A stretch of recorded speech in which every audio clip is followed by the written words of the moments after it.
devil, you know. I rule the wretched, iron fisted in control.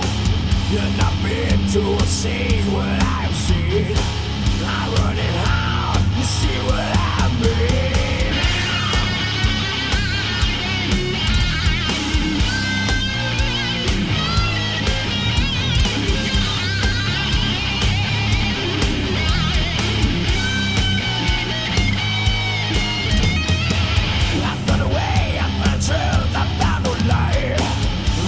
To hell, I come back with strength in my head. Think I believe your little book of hate and lies. Why don't you open your goddamn eyes? Preach to the power of the air. Follow lies without a care. I'll hear the sound of punishment. A thief that tempt the wicked one. You know who I am, Lord.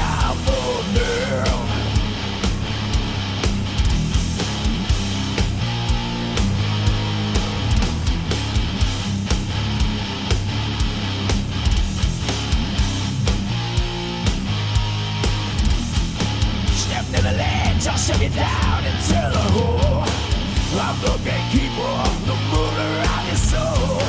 You're out of journey, it won't live the tale. Not stop to nowhere, welcome to hell. I've been revealed the majesty, the angel of the bottomless pit, ruler of the demon, Simon John, the king of time and lawless world. You know who I am, Lord, I'm the Lord.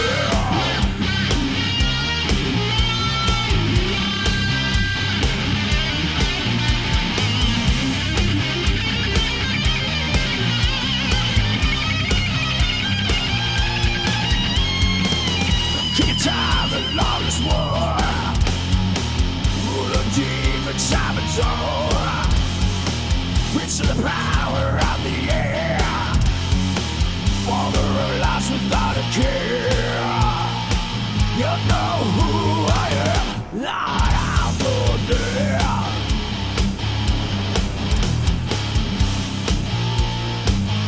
Lord, I'm the dead.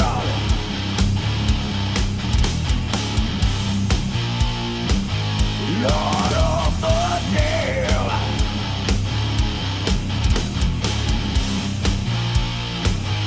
Lord of the dead.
Well, if I could turn that song up any louder, my brother in the neighboring town would hear it. Welcome to the broadcast. This is Tarnation TV. Thanks for tuning in. Talladega Nights, season number 2 of the Shake and Bake series. This will be race number 4. Special guest co-host this evening, Andrew, the man with multiple last names. How you doing this evening, sir? I'm doing all right. Good to be here. Always dig being in the booth, whether it's on my own end or on your end, whoever's. Always a lot of fun, man. Appreciate you having me on board. Yeah, and then you were going to have me on board there a few weeks ago. It's Top Dragster, right? And my game totally puked. So that was a sad day for me. I was pretty disappointed. I'm like, come on, man. What did I usually test the game hours before the broadcast goes live, but I did not, and it failed me.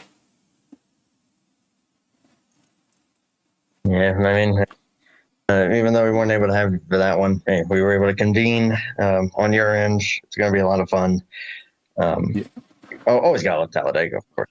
Oh, exactly. Yeah, hopefully I can come over there next time and I'll actually make sure my stuff works. But the viewers right now are looking at the current season points after 3 races. This point screen actually changed last minute after the events of last week.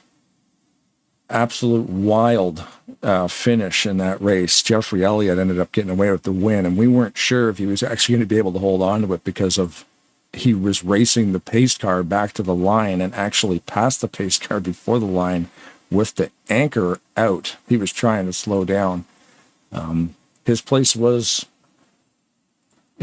fine. He did win the race, but the rest of the field, because of how the race ended, there was a big accident in that last kind of race back situation, and the points got shuffled around because of how the game sort of tallied up those points.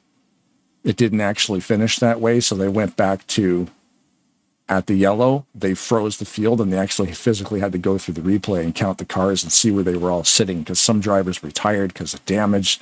Some drivers probably got frustrated and quit, and depending where you finished, it was all messed up.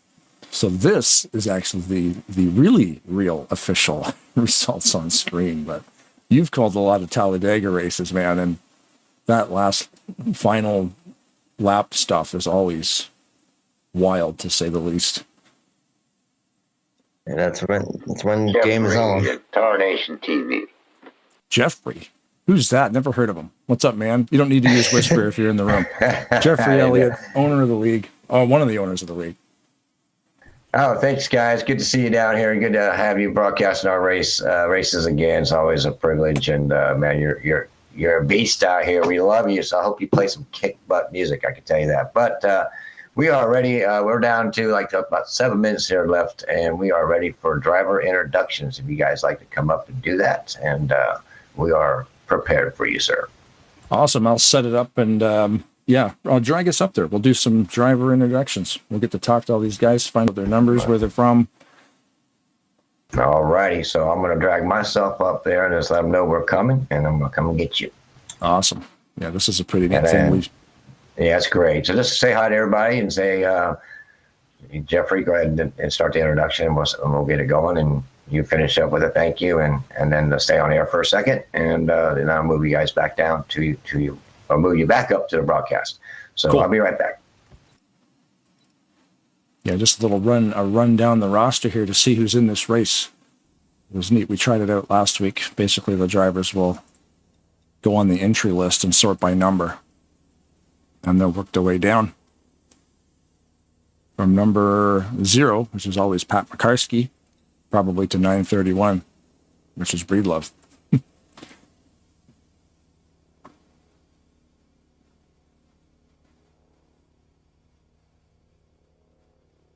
Good evening, gentlemen. Live on Tarnation TV. I guess we're doing some roll call type stuff, so thanks for doing this, guys. And Jeffrey, I'll let you take it away.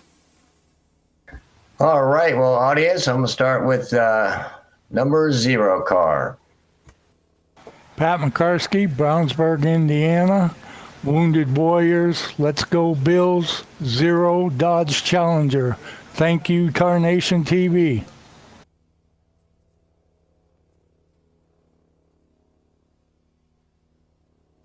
Bobby Farrell, Frederica, Delaware. Number 7, Menards, STP, Ford Mustang for Richard Petty Motorsports. Chris Elliott, car number 9, red Dodge Doritos from Mooresville, North Carolina. Kelly Causey, Lucedale, Mississippi, and a 00 Chevrolet LLS Association car, and donate to LOS to find a cure. Larry Wyndham, driving the '09 Chevrolet. I want to give a shout out to all my RS soldiers buddies on BHD. Gary Mingus, the slingshot, driving the number 12 Chevrolet Dale Earnhardt Sr. Raise Hell Praise Dale car from Tallahassee, Florida, where if you find a girl with more than 2 or 3 teeth in her mouth, she's probably spoken for.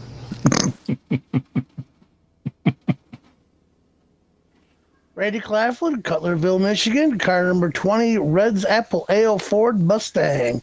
Thank you, Tarnation TV, for having us. Thank you. Randy Waugh from Huntsville, Alabama, driving the number 21 Crimson Tide Dodge. Good luck, everybody. Number 26. Doug Hewlick, number 23, driving the Yeti Toyota Camry out of Plum, Pennsylvania. Billy Elliser, driving the number 26 Dodge Flintstones car. Number 27, Bob Sire, a.k.a. Pumpkin, Burlington, Wisconsin, United States Post Office, U.S. Army Chevrolet. Mark Paglia, Gainesville, Georgia, driving the 28 Wood Brothers Motorcraft Ford. Bill Evans, 33 Dodge. Rodney Sullins from Bentonville, Arkansas, driver of the number 38 Black Rifle Coffee Chevrolet Camaro.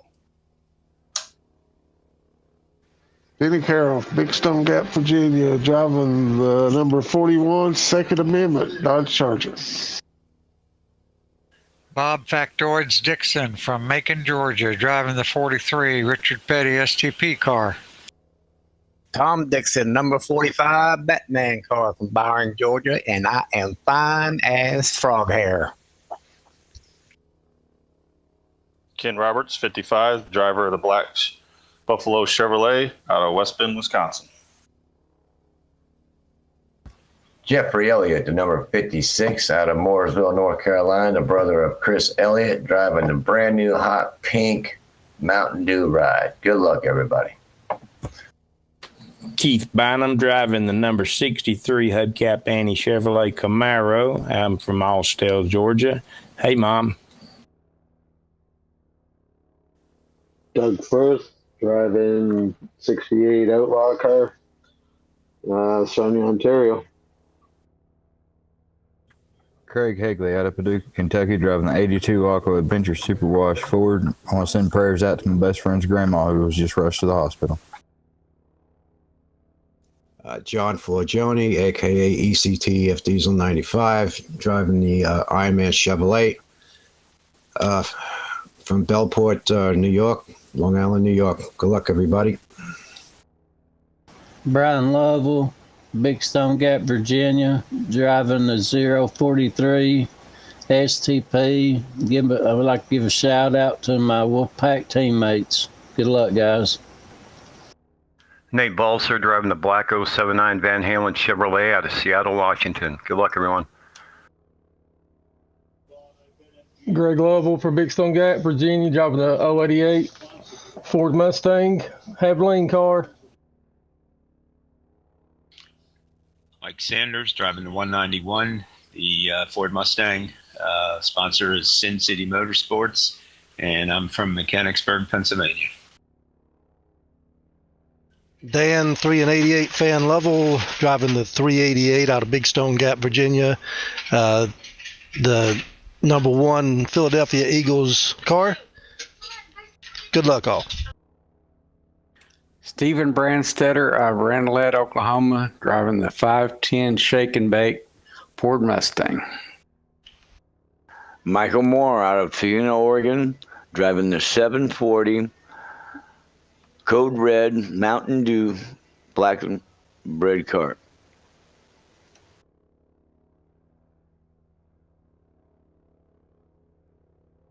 Thank you, Robert Station. Go ahead, Robert. Yeah, Robert Breedlove, 931 Oreo Trans Am at Lancaster, South Carolina. That's it. Well, that wraps it up there, Blaine and Andrew.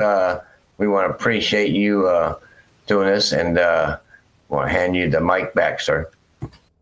Well, I just want to thank all you guys for doing that rundown. There's so many people in here. It takes a while, but no, it's definitely worth it. So thanks a lot, guys, and have a fantastic race. It's always fun calling them.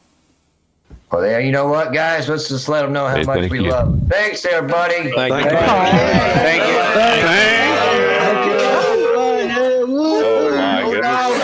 Thank you. Appreciate mine. Thank you. Blah, blah, blah. And, I want to talk to Blaine. And that's the factoids for the night right there. Holy moly. Thanks, guys. Wonderful. We appreciate those guys, although apologies to everyone at home for who probably just got their speakers blasted out. It's a possibility, but as a safety precaution, Tarnation TV does practice a audio limiter set to -2 decibels. So you should be all right. That's probably what I should have done, but I appreciate these guys. And I mean, heck, probably next week I might be the one on track here. Oh, you're going to run next week? Nice. I think it'll depend on what the schedule says. We'll see what happens. Yeah, right on. Yeah, no, it's a lot of fun running with these guys, and I mean, as you can see from the talent on this track, I mean, all these guys are amazing. And when it comes to super speedway racing, there's no better place to learn than run with these dudes.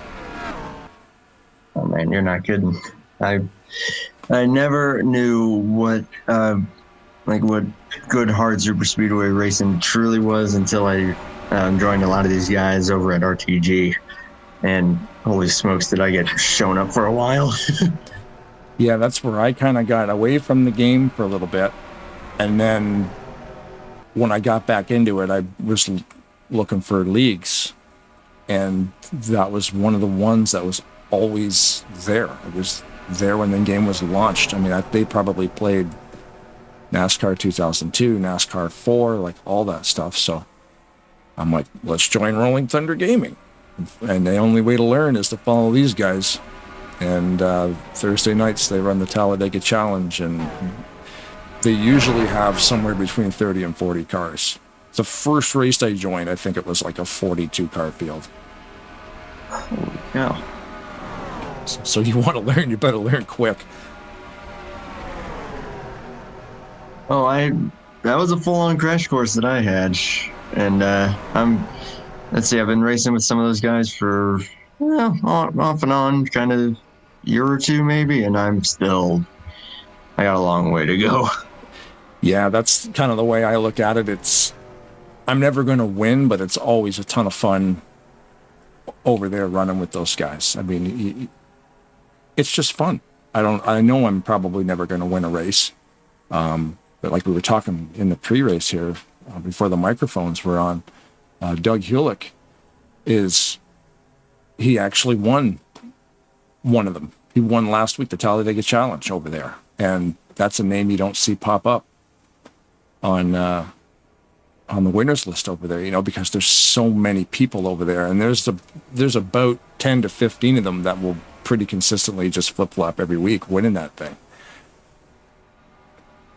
Yeah, I think of guys like Grant Wesley, Bob Seminara, let's see, Donnie Garrett, et cetera, and not take anything away from these guys. There's a bunch of those guys in this field, a bunch of other phenomenal super speedway racers that we're going to be seeing here. I'm wanting to say we're going to have like 31, 32 drivers for this one here tonight. it's going to be a good deal. And I'm stoked, and I'm sure at some point I'll be kind of plugging what I'll have going on. But for right now, though, we're kind of giving these guys a spotlight. I'm going through the field looking at some of these beautiful, beautiful paint schemes. Yeah, I got it kind of stuck on a broadcast camera right now, just a spectator camera sitting high above. But there's a lot of good paint schemes. There's a lot of different series here too. If we can get into advertising different series for, for Talladega Nights. Where's my button? Event info. It's clearly labeled right there. Monday nights they run the Back to the Future series, which is they run the original mod and the original tracks, and of course fast setups that were launched with the game that are slightly tweaked and tighten them up a bit, make them a little bit more racy. And that's the same way all the way across all these series. Friday nights they run the trucks, the Fast and Furious Trucks series on Friday nights. Saturday, well, that's today, and they run the Monster. What is it? NASCAR. What is it? Monster Energy NASCAR. Yeah, Monster Energy NASCAR Cup Series. Now, 2019 mod. I have to put the numbers in my head. The Manx Cup, or the Manx 19. Yep. They run that on Saturday nights, which is what you'll be watching this evening. And then there's a possible fourth series that may be starting up currently in the works. The word open wheel has kind of flown around here a little bit. I mean, Andrew, you know as well as I do, the amount of mods for this thing is absolutely just endless. So it could be gosh, you're not kidding. Anything. But if you are interested in Talladega Nights, there's a link in the description below to take you to their website and see what they got going on. All the points are tracked, and it's a whole lot of fun. Yeah, it's a good deal. You'll as Blaine said, you will learn in a hurry. That's what it's like to run in a competitive super speedway pack. And of course, the Back to the Future series, running intermediate tracks over there. I wanted to say it's Michigan, Atlanta. I can't remember the two off the top of my head, but that's a good deal as well. To also kind of learn more of how to drive tracks a little more, saving tires. As Blaine said, they also kind of tighten those setups up, so you have to save the tires a little more. It's a pretty neat deal, and definitely cannot recommend checking it out anymore, because it's a good deal. I'm gonna just keep gushing about that this whole time, I swear. Yeah, that Back to the Future series, I think it's also Kansas and California. I'm fairly sure they run the 2 mile-ish. It's like on 1.5 to 2 mile long tracks, and it is because Talladega is never a tire game. You never have to rely on your tires here. It's going to be fuel strategy, and it looks like we're going into qualifying.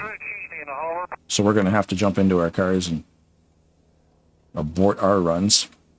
But the Talladega is never really going to be a tire race. I mean, if I get trapped on the bottom line here, I tend to melt that right front sometimes because maybe it's just the way I have my steering wheel set up or something. It tends to burn that. I have to drive it really hard into the turns, I guess, if I'm running a low line here. But when you're racing Atlanta and you're pushing hard and the setup's tweaked to kind of run multi-line, you're really watching those tires. And I think, do they run 3X? I think. I can't remember if they run 3X. They might not. They may not. They may have tried 3X. I know for sure they run 3X for the Friday series. This, I'm pretty sure, is 2. Right. I think you're right. I think the only series here so far that runs 3X would be the truck series on Friday nights. And because it's a bit of a shorter race, too. This is a 47-lap event. Right now it's set to 57. I don't know if that's right. That could be an issue if they can't change that now that qualifying is in progress. Let me get a hold of Jeff here. We get him on the radio. Jeff, Tarnation TV has a question. I'm going to interrupt his qualifying run. Or he's out. That's interesting because they usually run a 47 lapper here, and according to my info screen in the game, it says 57. Yeah, it's possible. Maybe they have their INI set differently. I don't know. Yeah. Either way, it's going to be a fun event. Usually this broadcast will be over within a couple hours. And thanks again for being here. Having a second person sitting in the chair is always fun. So, Oh, gladly. I haven't done a few of these myself, and I've done a few of them solo. I know that doing them solo is tiring. yeah, For sure. Yep, it is a whole different kind of thing. I'm reading the chat now here on YouTube. Bob Sire, he goes, I don't know if that rumor is considered open wheel. Yeah, it's just rumor. I think here at Tarnation TV, we're privy to some information, but then again, that information currently is still in the works. So that's why we don't know what it is. It could be anything can happen. What day of the week will that forth? Yeah. Trucks. What's that other one? Arena truck. What's the one? Stadium trucks. Yeah, stadium trucks. Oh man, that would be something. I've never actually used that mod before, but it looks pretty wicked. I drove in it like once or twice. It's something that would be just kind of more like a silly kind of fun series, I would imagine. Right. Just going over jumps and stuff like that. It is pretty entertaining, though, I will admit. Oh, I see what you're saying. So you could have the stadium truck mod downloaded, and then just make sure you download the prop. Like, don't race the Talladega Super Speedway. Go into like an arena dirt track rallycross kind of thing with jumps and stuff. Oh yeah, for sure. And plenty of those tracks exist for this game, whether it's asphalt or dirt, and just hurl that thing around there. I would say it's pretty realistic considering the fact that this game probably wasn't exactly designed for dirt racing initially. That's the best part, is it wasn't designed for dirt but there's dirt tracks. Like I was racing. All right, Mr. Blaine Donner. Who's that? Jeffrey to the tower. Oh, we got Jeffrey. We Yes, we got Greg. We've got Lovell. our pole sitter here in the booth with us. Hey guys. Greg Lovell. Good to see you, my man. Pole position. 52.432. Nicely done, man. Thank you. Thank you, Blaine, for what you do, buddy. You do a good job. Thanks a lot, man. Thanks for the kind words. I like how you guys just totally exploded my audio setup there at the start of the race. That was funny. I heard Brian holler, and I was like, what in the world? Yeah. What is happening right now? Any specific strategies this evening?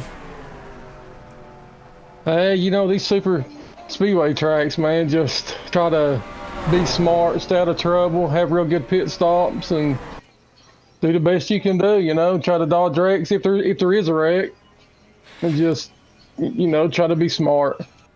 Well, even last week, trying to dodge a wreck, the only person who dodged the wreck last week was Jeffrey Elliott, ended up winning the race. Everybody behind him ended up getting tied up in that thing, so... And they had to go over the points, and it was just an absolute wild finish. Talladega is what it is, I guess. So good luck out there today. Hopefully you keep the car clean, and hopefully internet connections and everything stay stable. They look like they're doing pretty good now. We've been watching you. Yeah, I've been sitting here watching it for a couple of hours, and it's been stable, so I figured I would try to queue. Yeah, hopefully it all works out, and hopefully you can find your way to the end of this thing with, maybe a couple of scratches on the car, but hopefully the motor will stay together and get you there at full speed. Yeah, hopefully so, Blaine. I appreciate y'all, man. Right on, man. Thank you very much. Anything you got to say, Andrew? I guess my other question is, you're going to try to get with Brian and Danny then some point in the race? Oh, yeah, of course. I thought as much. You guys are all but unstoppable if you guys will link up. So good luck to all three of you, and I'm hoping to see that 088 up front there for the majority. I try to help others too, though. I got other friends and buddies too. Yeah, true point. Last lap, that's all out the window, though. Oh yeah, exactly. Yep, that's right. Hey Jeff, are you listening in? What do you got to say, Creeper? I Sitting in the back corner, all I can see is the cigarette in the dark. I just see this Jeffrey Elliott cigarette lit in the dark corner of the room. It's just like paranormal thing you guys talked are over about here earlier talking. today. Anyways, Yeah, exactly. Just a ghost in the I just corner. want to say, Greg, thanks for. I mean, great job on pole sitter, man. You are tough when it comes to qualifying. So, good luck tonight, man. Stay clean, and let's finish this thing. Let's just be there at the end, bud, together. All right, guys. Thank you.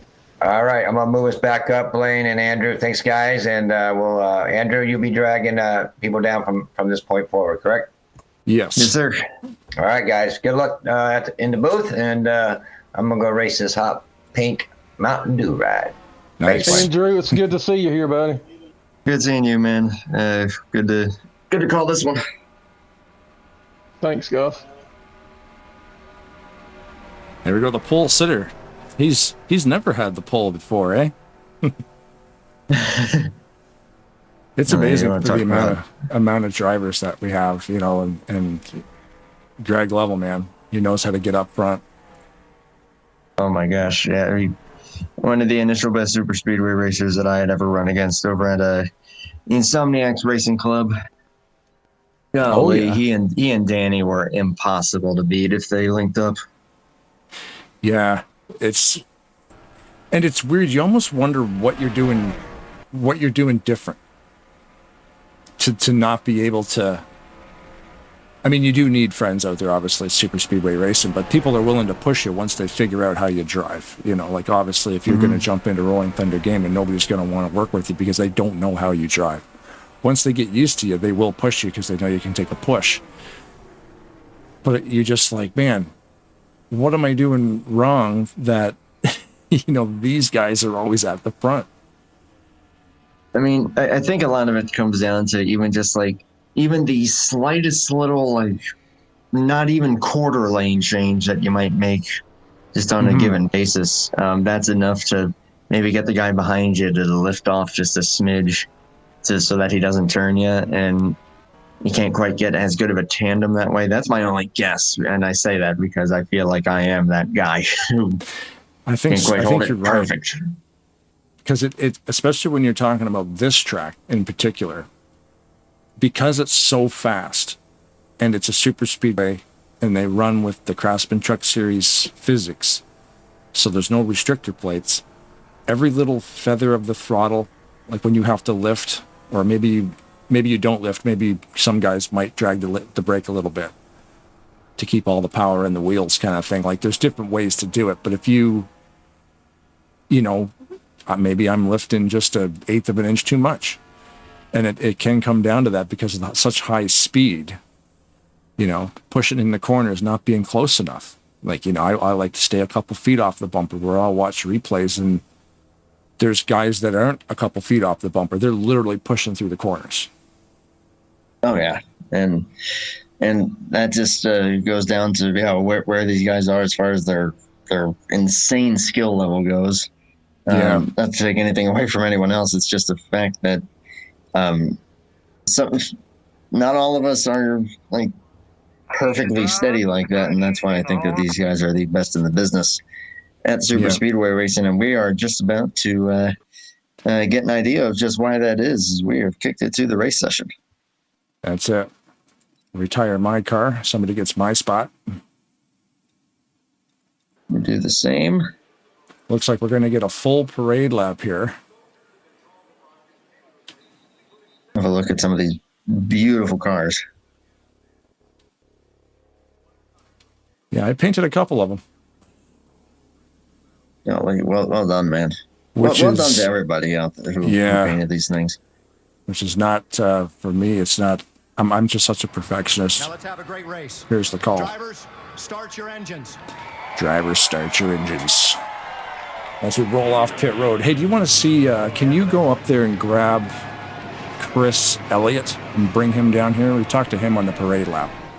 Chris Elliott, you got it. Let me just find him here. League owner, one of the league owners, Jeffrey Elliott and Chris Elliott. There's Chris. Chris, how you doing, man? The number 9. Well, hello, Mr. Blaine down there. How are you, sir? Oh, not too bad. One of the owners here at Talladega Nights, we haven't talked to you in a couple of weeks, so we got a full parade lap and I was to go for a ride with the red number 9. Awesome. Thank you, guys. Any plans today? Hooking up with your brothers, hooking up with the Dixons, just go to the front and who cares about everybody else and win? Yeah. Just want to say out of the wrecks if there's any. We had one last night, and then I heard there wasn't one the rest of the way. Yeah, that's the truck series, yeah. Yeah, I guess lap 2, I was involved with that one. I was knocking me out, and they went green the rest of the way, which is fantastic. But just going to try to keep the fenders on it, try to be there at the end. So, like, being an administrator and a boss and everything in a racing situation, trying to race and then trying to type these numbers into clear black flags and stuff, like, that's got to be tough to do. Yeah, I remember when I first started doing this, it was nerve-wracking, but once you do it for a while, you kind of get used to it. Yeah, I guess it's such a big track, too. You have 3 laps before a black flag will disqualify anybody, so you do have some time there. That's right. Anything you want to say there, Andrew, before we toss them back down to the drivers? Yeah, the pace cars are about to leave? Real quick, I'll say hello to my wife and my sons that are watching, and anybody else watching. I just hope we have a good race, put on a good show. Thanks again, Tarnation TV. Let me get you back up here, and good luck, man. Thanks, Andrew. Good luck, Chris.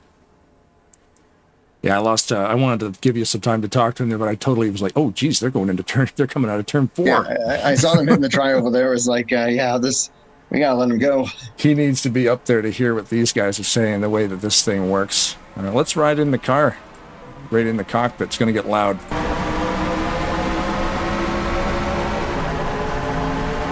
On board with the number 9 Doritos car as he gears up into turn 1. Already up front, a little blink there under the pole sitter. Bob Dixon, a little gap between him and the 088, so it looks like Ron Salt and Ken Roberts are going to be linking up here to try to get ahead and using that middle lane to their advantage. First lap is always the gearing up lap here, so I did not ask Chris why it's a 57-lap race today. That'll definitely be. I'll take it. Yeah, I mean, I don't mind an extra 10. 66, so I love some more laps. Talladega, are you kidding me? Yeah, I mean, it's great, and it comes down, and that'll definitely change the fuel strategy, because if they're running a 2X, it's still going to be probably around a 17 to 20 lap fuel window if they go green the whole way. Oh, for sure, yeah. I think 2 stops should be doable. Probably just within the window to be able to make that happen without much of an issue. 4-car pull away here up front at the moment, going back to Mark Paglia 28. 09 starting to close up to them as well. But that middle line looking like the place to be so far.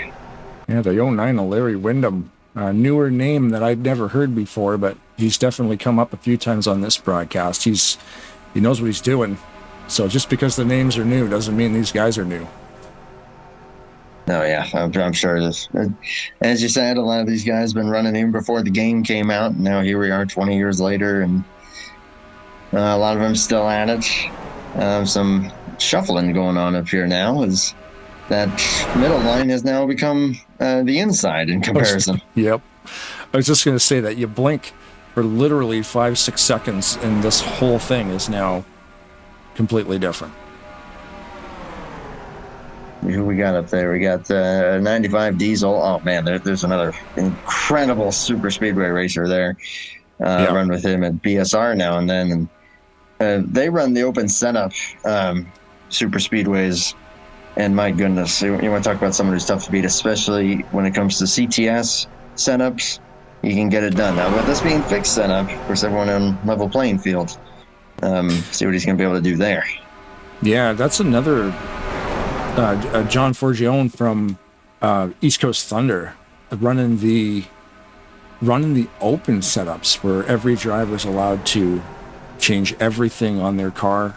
It definitely changes the strategy of the race a lot too with an open setup, because I mean, when you pit right here tonight with a fixed setup, you can change your tires, and you can choose how many tires to change, and you can choose how much fuel goes in the car, and that's it.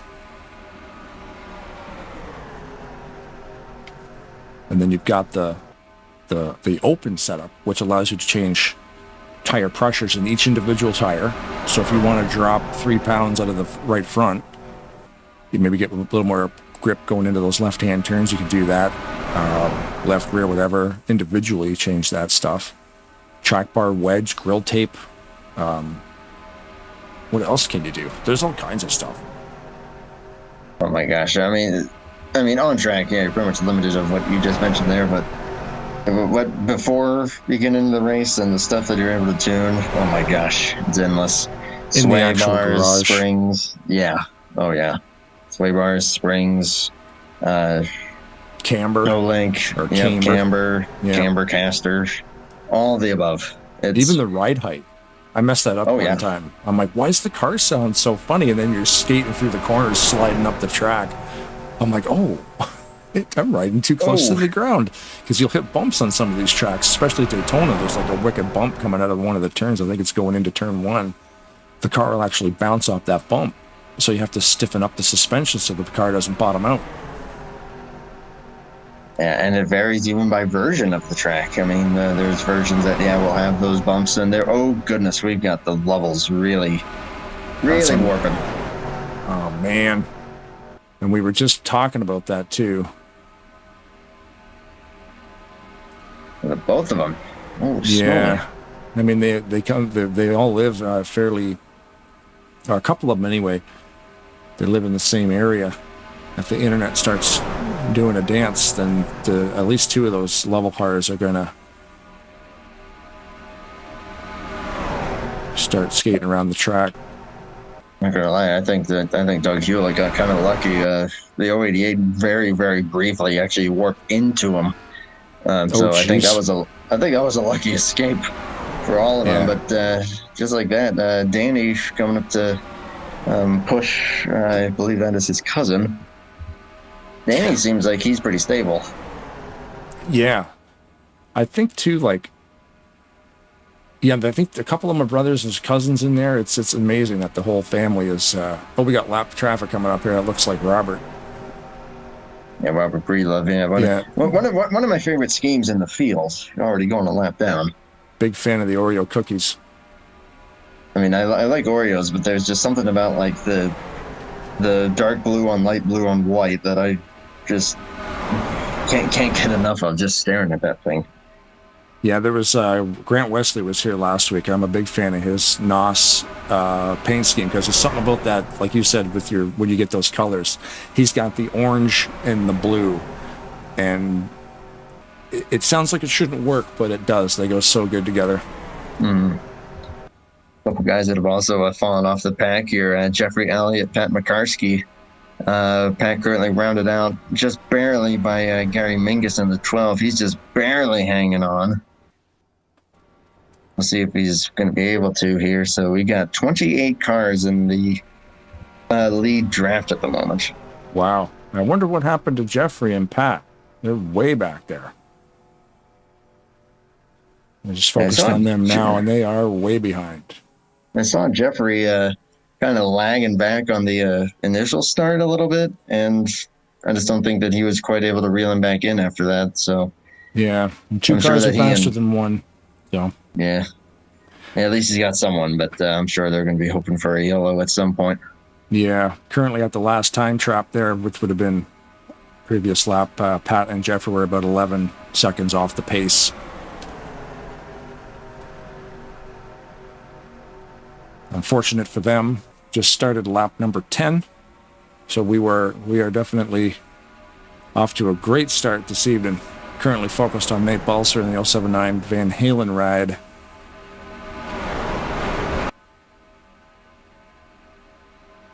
I think he's going to want to jump up a few positions.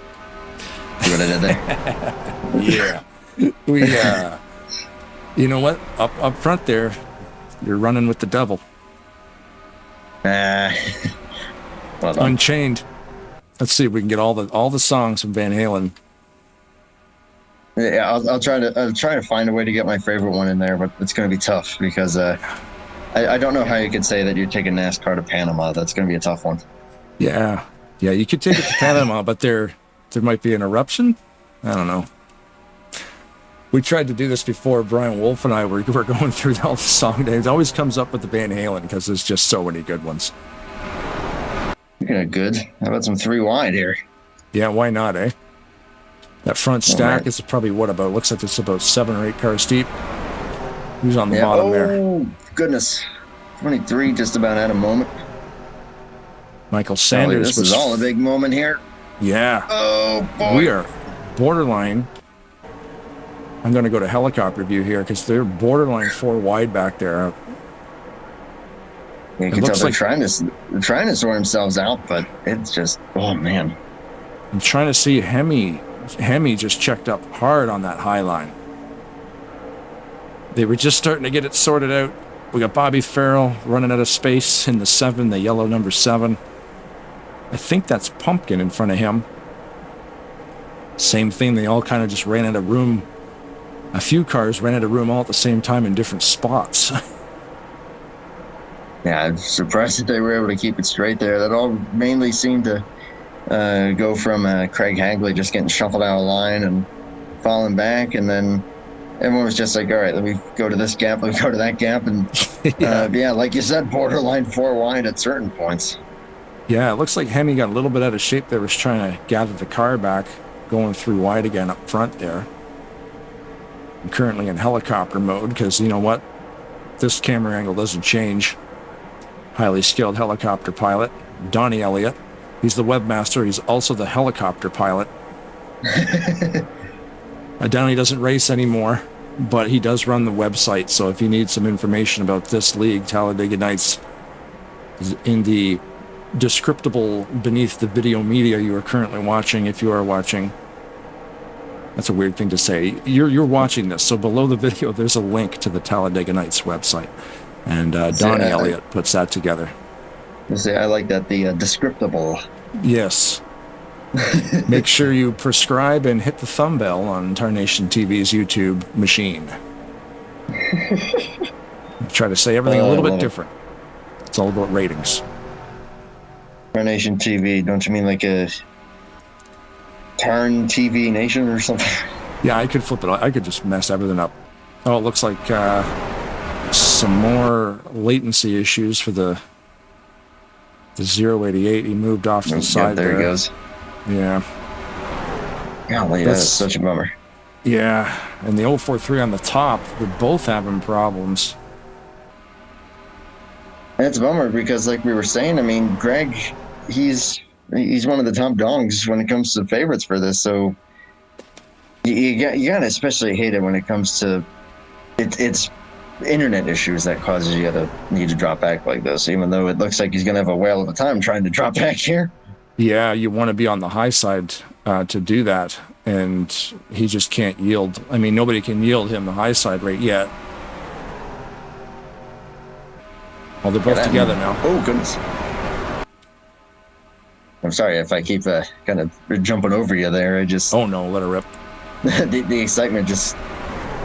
I always get fired up every time I watch one of these, and just seeing all those little, like, movements that make me just a little bit nervous. You just get those little... out of Yeah, me. exactly. Well, like we had there a few laps back, you know, like you said, a few drivers ran out of some space, and it caused a couple big checks, but they all straightened it out. Somehow, some way. Yeah. You say for what it looks like, for them being like they look like they're single file, this has not been very calm. No, they are running, they are staying in line, but the lines are definitely moving around a lot. Even that camera angle there, it just looks like a knot of cars. Currently focused on the 27 of Pumpkin. Someone who does not want to stay in line is Michael Sanders. I'm noticing, like, anytime he gets a run, he is instantly jumping down to try to make a move, even if it might be to his detriment at the end of the day. But There we are, found him. Michael Sanders in the 191. Currently P10, I believe. P9 now. So he's just trying to find a buddy, and he's having a hard time kind of finding somebody to latch onto. Is that what you're saying? Either that, or he's just like, nah, I don't need a buddy. I'm gonna try to pass you all on my own. Although everybody's starting to move down now, I think we may be getting some takers for pit road. Yep. Yeah, we're now on lap 17, coming to the start of lap 18, so the window is open. That front pack of veterans will always claim that line, sometimes a couple laps early. Yep, looks like that is exactly what they're doing here. I'm not surprised. Yeah, I've noticed that the last couple weeks they'll run what I call the RTG line, which is that middle lane, because it is the fastest way around this track. But then you'll see, usually within 2 or 3 of their pit cycle, and you've got Sullins, Roberts, and that's Paglia on the 28, Causey right behind him. They'll move down and they'll claim that low line. They don't want anybody taking away that call. You know, okay, boys, we're going, and you don't need to look for it. You've already got it. Tom Dixon did pit that last time, 45.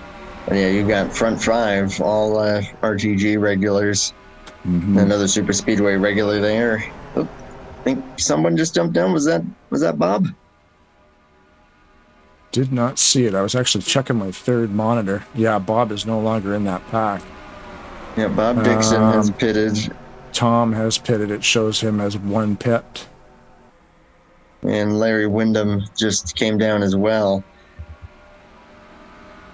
It's just going to be those 2, which they're going to need to link up pretty quickly if they're going to try to keep up with this pack.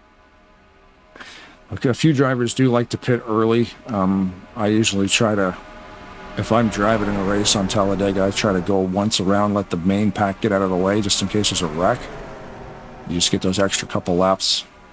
Everybody's going to end up topping up anyway, but it's more of a track position thing.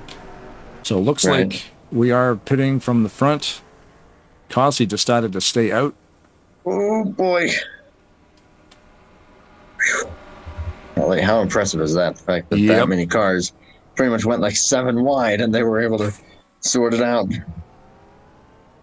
That's the thing. It's like, okay, guys, we're going. Oh, we've got calamity on pit road there. Couple cars sideways back there. Chris Elliott, Pat McCarsky getting a little tangled up there. Chris is sideways. The front pit stall is level. Stable connection. Sullins on a bit of an angle there to make sure he can get out. Keep an eye on this last pack to pit here. It's the race under green off of pit road you're seeing right now. Whoa. Not sure if Doug Hewlett may get a penalty for unsafe entry. He was mostly in the grass when he came in. Oh, geez, yeah. Sometimes you can compensate if you do. I find like if you, for instance, the pit road speed limit is 55. If you maybe go 52, they might let you get away with it. Yeah. He definitely had it slowed down enough. It's just going to be a matter of if they call him out for using the grass. Yeah. Yeah, I find sometimes it's hard to really know what the game is going to consider, you know, an issue. Sometimes it's hard to call. Currently focused on Kelly Causey in the 00, the ALS machine. Unfortunately, he has a coaching buddy of his that is suffering from ALS. And it's a disease you can't win, unfortunately. Oh, look at this. Holy cow. Oh, what a push. Holy moly. Wow. Now that is some teamwork right there from Ken Roberts. I'm going to back that up. Because that was... I'm going to go in...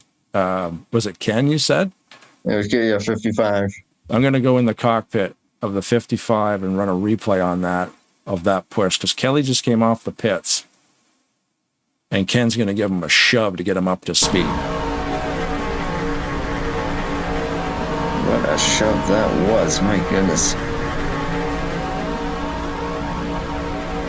I'm keeping it to the live shot here. It looks like this lead pack will end up being 13 cars, I believe, plus a lap down car. Robert Breedlove 931. It looks like that's what it's going to be at the moment, unless Danny Carroll and Bobby Farrell are able to get up there, which I mean only 2 cars. I'm not sure. Yeah, what a push by Roberts to get Kelly up to speed. That is the reason we run moderate damage on a super speedway, because it's way more fun to bump guys. Because if that was realistic damage, they both would have gotten hurt on that one. Not necessarily spun out, but definite damage. More likely than not, yeah. Yeah, but that push would not cause any damage with the damage set to moderate. What Thank a goodness, wallop. too. That was spectacular. Yeah. And I'm sure that Kelly was instantly like, thank you so much, good sir.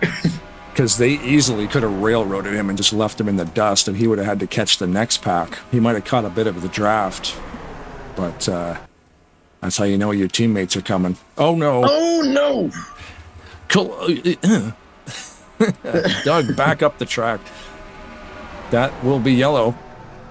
And I do believe... Oh, he just got killed. Uh-oh. Call the ambulance. Ooh, Michael Sanders. It was Sanders that got a hold of him? Yeah, I think so. Holy smokes, did he get absolutely clobbered.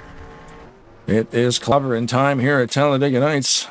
If you do like the channel and what you're hearing, check out Talladega Nights, which you are already. Thumb bell, subscribe, and plug your stuff.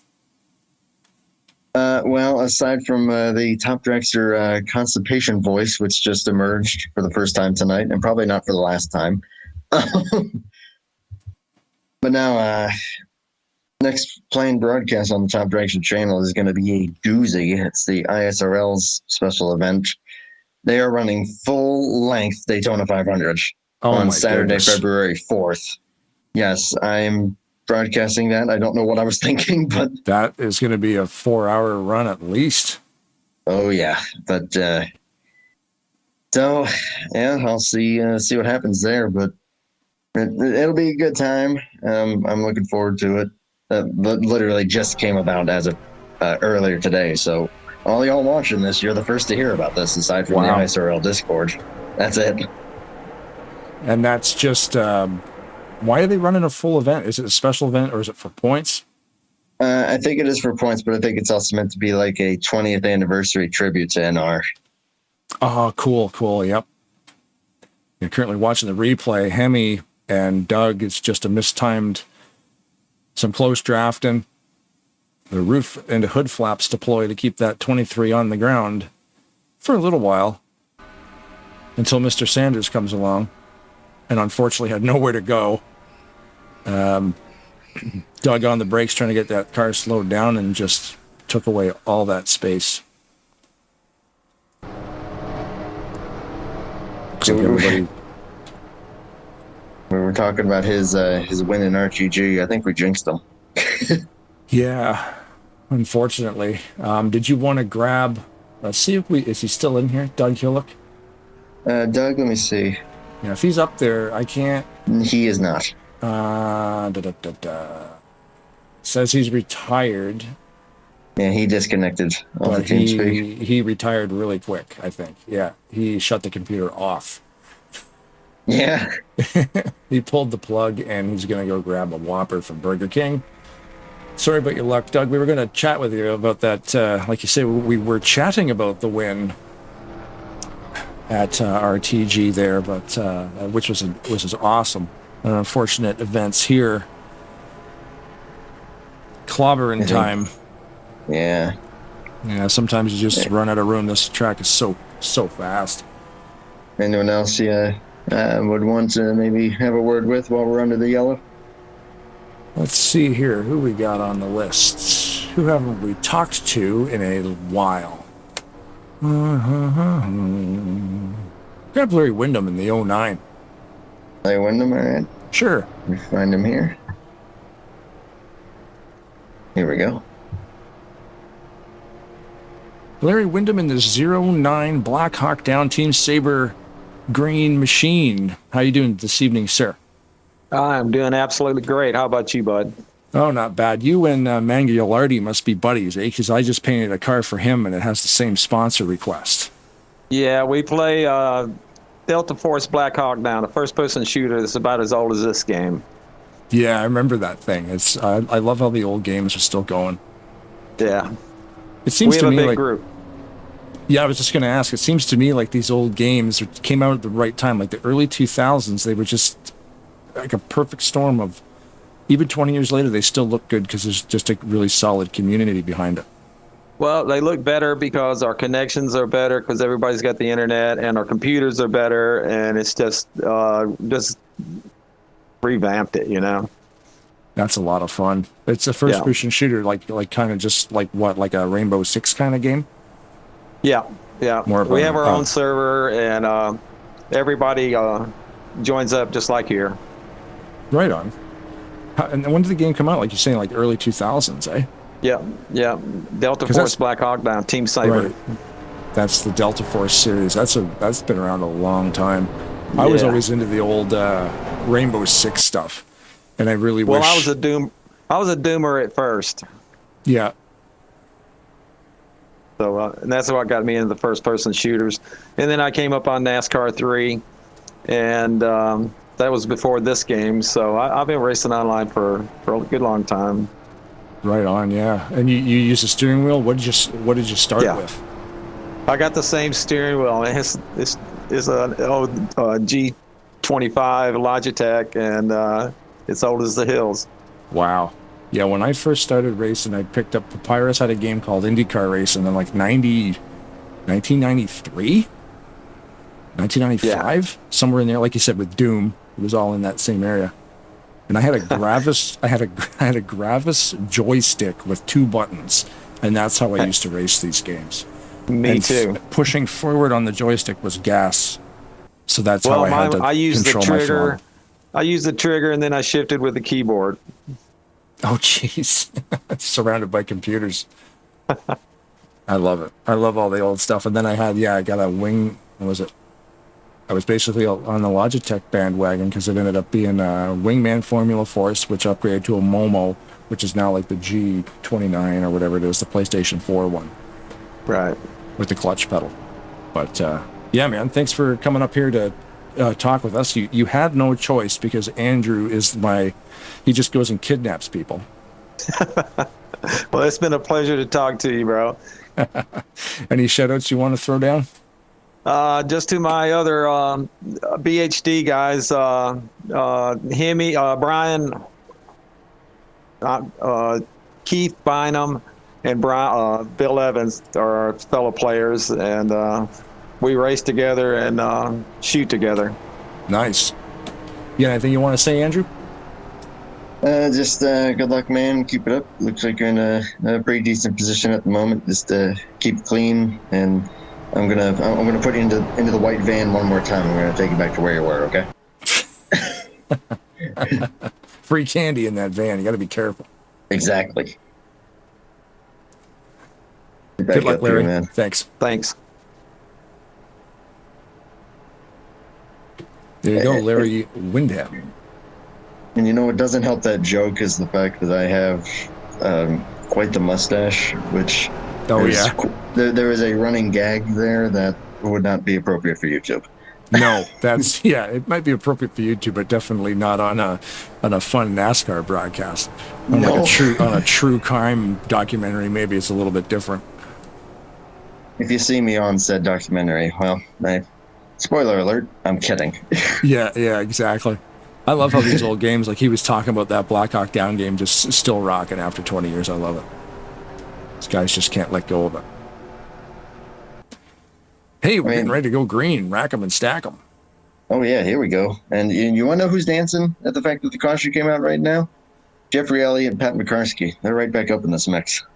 They are back up on it. And are they back on the lead lap? Probably not. It looks like Pat was 2 down.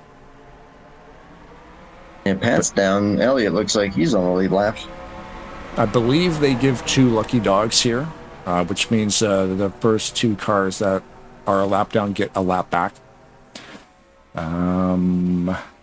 Have to wait for scoring to kind of cycle to see.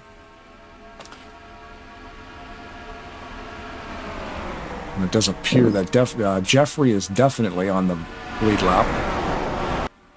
My scoring is still showing Pat McCarskey as -2. Okay, yeah, he may have incurred a penalty at some point. And those level guys, they are still just twitchy. Yeah, making me nervous. Pace Look car. at the shove that Paglia is giving Sullins. I'm sorry. Yeah, I was trying to get up there and I accidentally focused on the pace car. Sullins, where are you? There it is.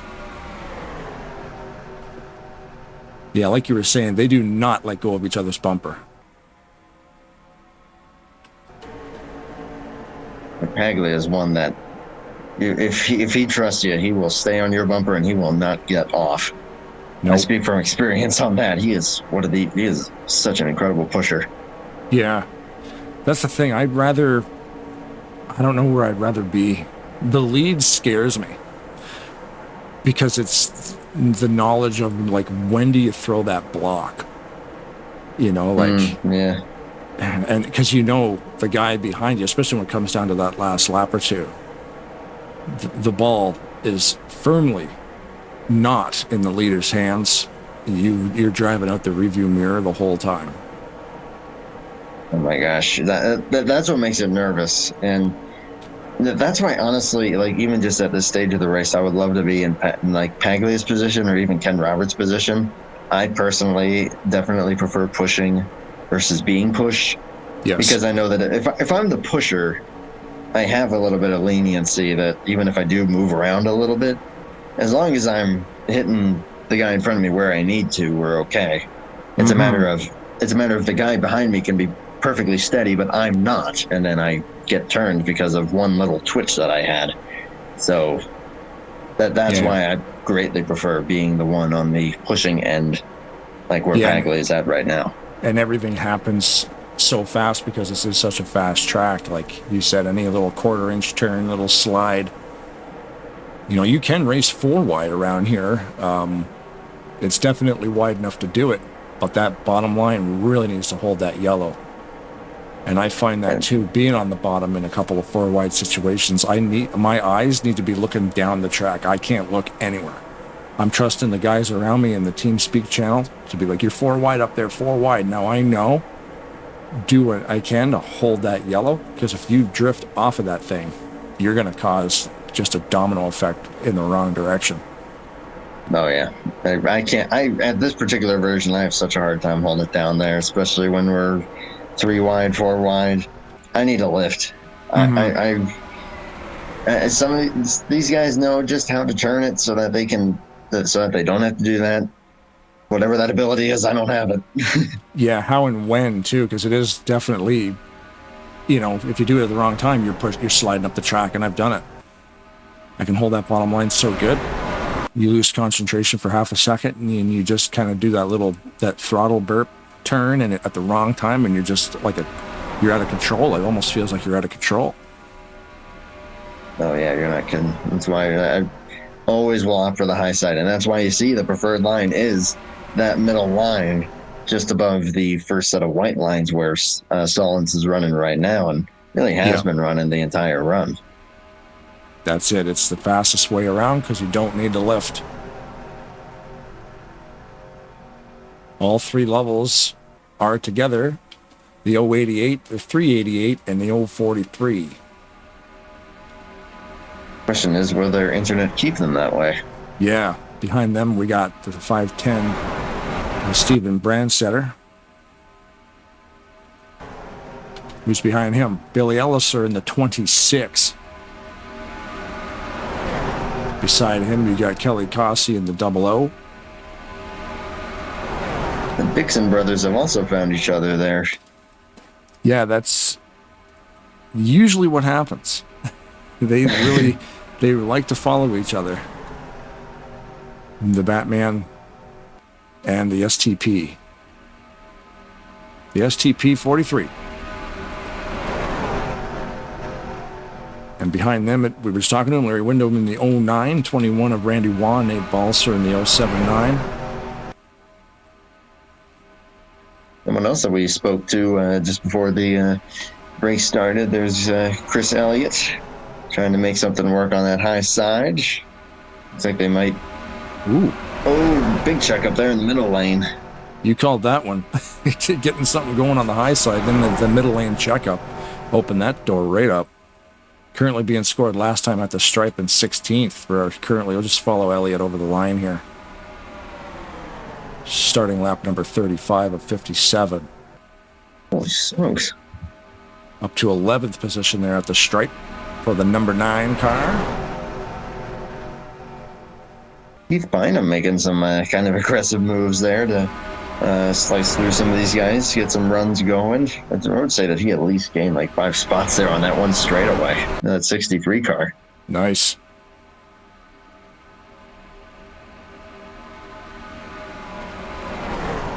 Craig Hagley in the 82 joining in that high side there. I like these cars that use these paint schemes that are just a little bit different, where they've got like, pink on blue. You can really see yourself on a broadcast. Sometimes I think that's why. Oh, goodness. Because we've got a few white cars. I painted a car for Jeff that looked a lot like Kelly's. And I was actually getting confused on the broadcast, going, oh yeah, Buckshot. And wait, that's not Buckshot. That's 50. That's a 56. Yeah. And then Jeffrey. Wow. Yeah, I'm focused in the middle too. You're watching this 3-wide stuff, eh? Oh, yeah. I just saw that 63 get a little squirrely. Holy smoly. Oh, outside lane's going to wreck. Oh, Jeffrey just missed that one, I think. Got Bobby Farrell around. Randy Clapton as well. And there's Michael Moore, 740. Actually, that wasn't nearly as bad as I thought it was going to be. Yeah, I saw in the corner of the broadcast there that it was looking like it was going to be a car shooting back across the track, but scrolling backwards, nobody really got.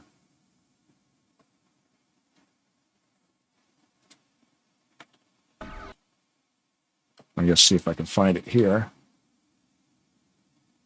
in slow motion. Oh, I see. It's the high line. We have to go to helicopter cam because we can't see it.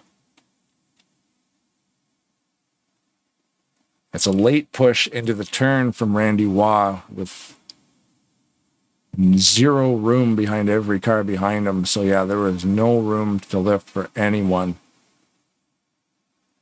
Bobby Farrell got a hold of Waugh. Might be some damage on Tom Dixon, not sure, but holy lucky escape there for Jeffrey Elliott. Yeah, much like that's exactly almost how the race ended last week with the big one, the big accident coming, and it happened in row 2. And Jeff did the same thing. He pinned that thing to the wall, and he got away from it. Let's see if we can find him here. We'll get him up on the live feed. We'll keep him on Whisper. Jeffrey Elliott on Whisper from the booth. You got us? Hello there, Mr. Blaine. Curious, man. Nearly escaped another one right there, pinning it on the wall and letting everything go awry in your review mirror. Well, I tell you, I looks like I just got ramsacked into Randy Wall there. I don't know what quite happened behind me, but hopefully I wasn't the cause of that. If I am, I apologize, but I don't think I was. But that's Talladega for you. That's best. Yeah, it just looked to us like he ran out of some room up top there. He bumped, was it Bynum a little bit late in the corner, and there was no room between any of the cars. So was there any damage to you? Probably not. It looks like you escaped it.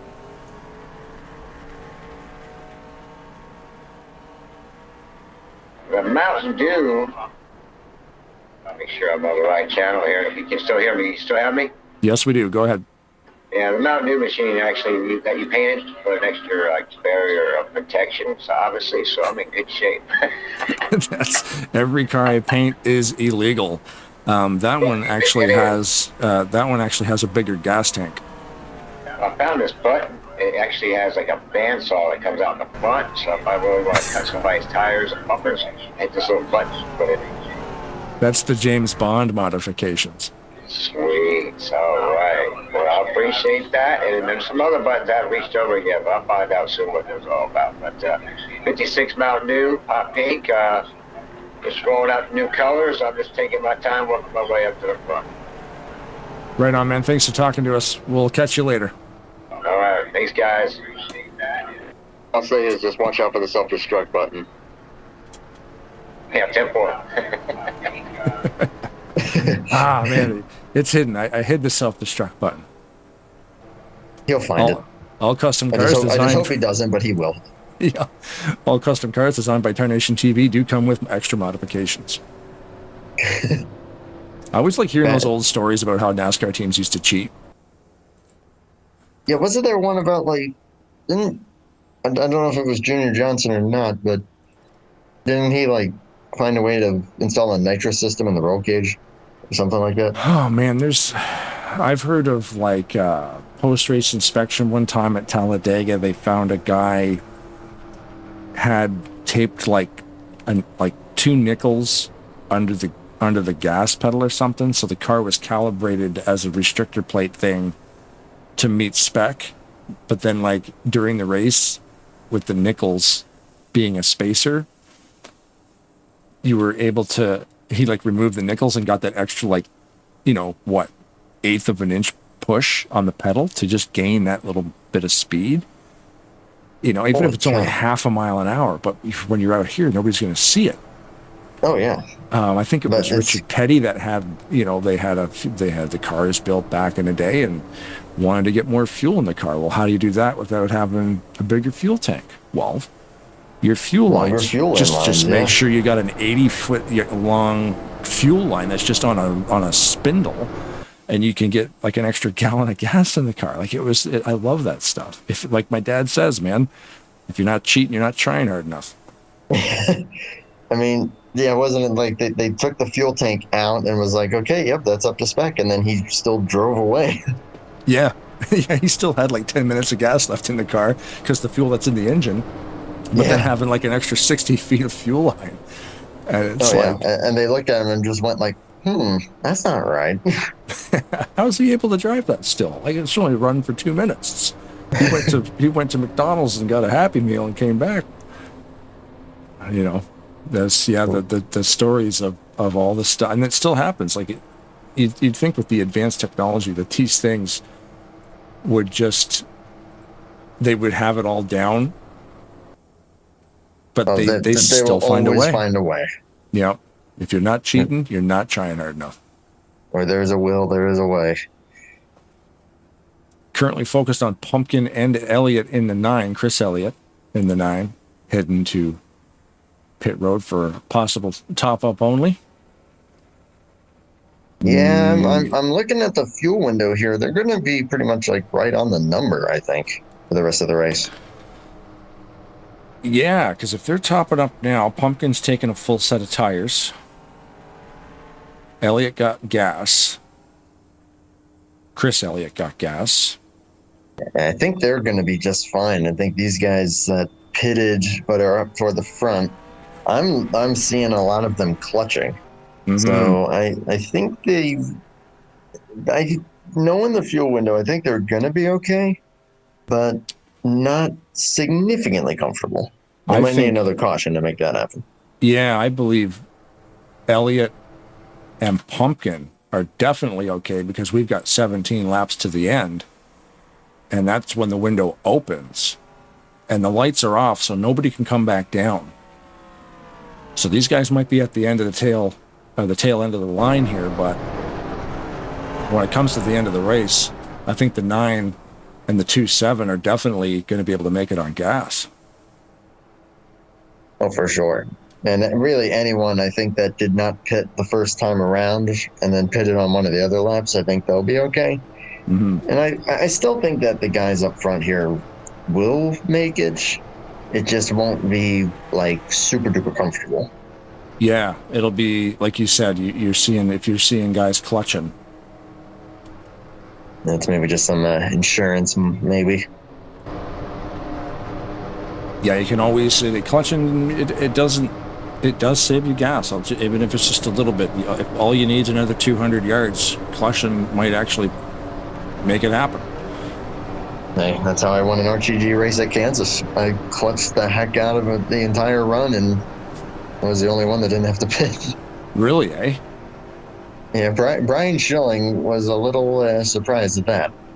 Wow, that's wild. Yeah, because I'm not a clutcher. I just drive the thing. Mm-hmm. Yeah, I hate clutching, but at that moment I was like, you know what? I think I can pull this off.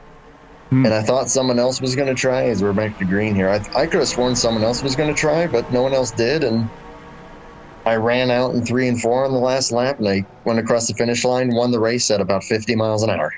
No way. That's awesome. Just enough. How far ahead were you? I would have to look at the results. I think I was ahead. I think I beat him by like 4 or 5 seconds, which in context is not much. No, not really. Especially like if you had no power coming out of the 4th turn, and still won by 5 seconds. That's a gap that's closing fast. Big time, yeah. There's another gap that's closing fast. The space between these cars about 5 or 6 rows back. Smokes. It did not take Bynum long to get that thing out into the 3rd lane. Yeah, 3rd line just formed instantly. He took the 33 with him, and the 09. There's the 12. Tight. And for the first time, really, since the drop of the green flag, Rodney Solons is not in the lead. Currently showing on the scoring, I've got Rodney Solons leading 28 laps. Yeah, 28 to 42. That's a lot for a super speedway. Yeah, we got Mark Paglia in first right now. He's got 5 laps led. Ken Roberts with 2. Rodney Solons got 28. Kelly Causey also has a couple. Chris Elliott with 2 as well, and Outlaw also has a lap led. He's currently at the tail end. Always on the restarts, man. Those 88 and 043, they just went in and out of existence once again. Currently focused on Bill Evans and the 63 of Keith Bynum here on this top line. Fastest lap of the night. You want to take a guess who's got it? Oh boy, it's got to be someone who's probably been toward the back. I'm going to say it would be Chris Elliott. It'll be Greg Lovell. Really? Currently, fastest lap currently is held by Greg Lovell. 47.647 seconds average around the track with a 200.78 mile per hour average. Wild. That's insane. And I didn't mean to say that it's like, oh, it's someone at the back because they're slow. It's because when you're at the back of the field, it's, we're going to crash. Oh, that is some big hitters in that. There's some big, everybody will be good on fuel to the end now. Yeah, now they will be, as there goes Farrell again, Causey, Diesel, Nate Balzer. Diesel's in there. That's too bad. No major hits. I think these guys might be okay. Also, Gary Mingus. All right, I'm going to focus on Kelly. Oh, they just wrecked again. If Diesel was in. Oh, really? Yeah, a little spin there. Secondary spin there for Bobby Farrell.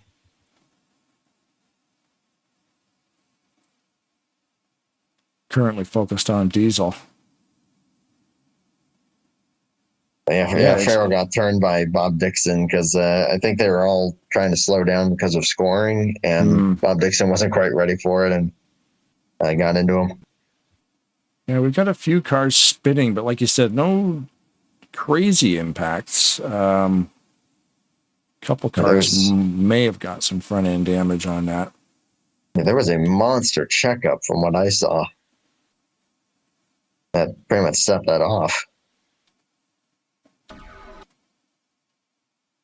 Yeah, it looks like that bottom line is really tight because the whole thing happens like a slinky. It just kind of, everybody just sort of snakes at the same time. And then, and that's the issue there is this camera angle sucks. That's one of the issues.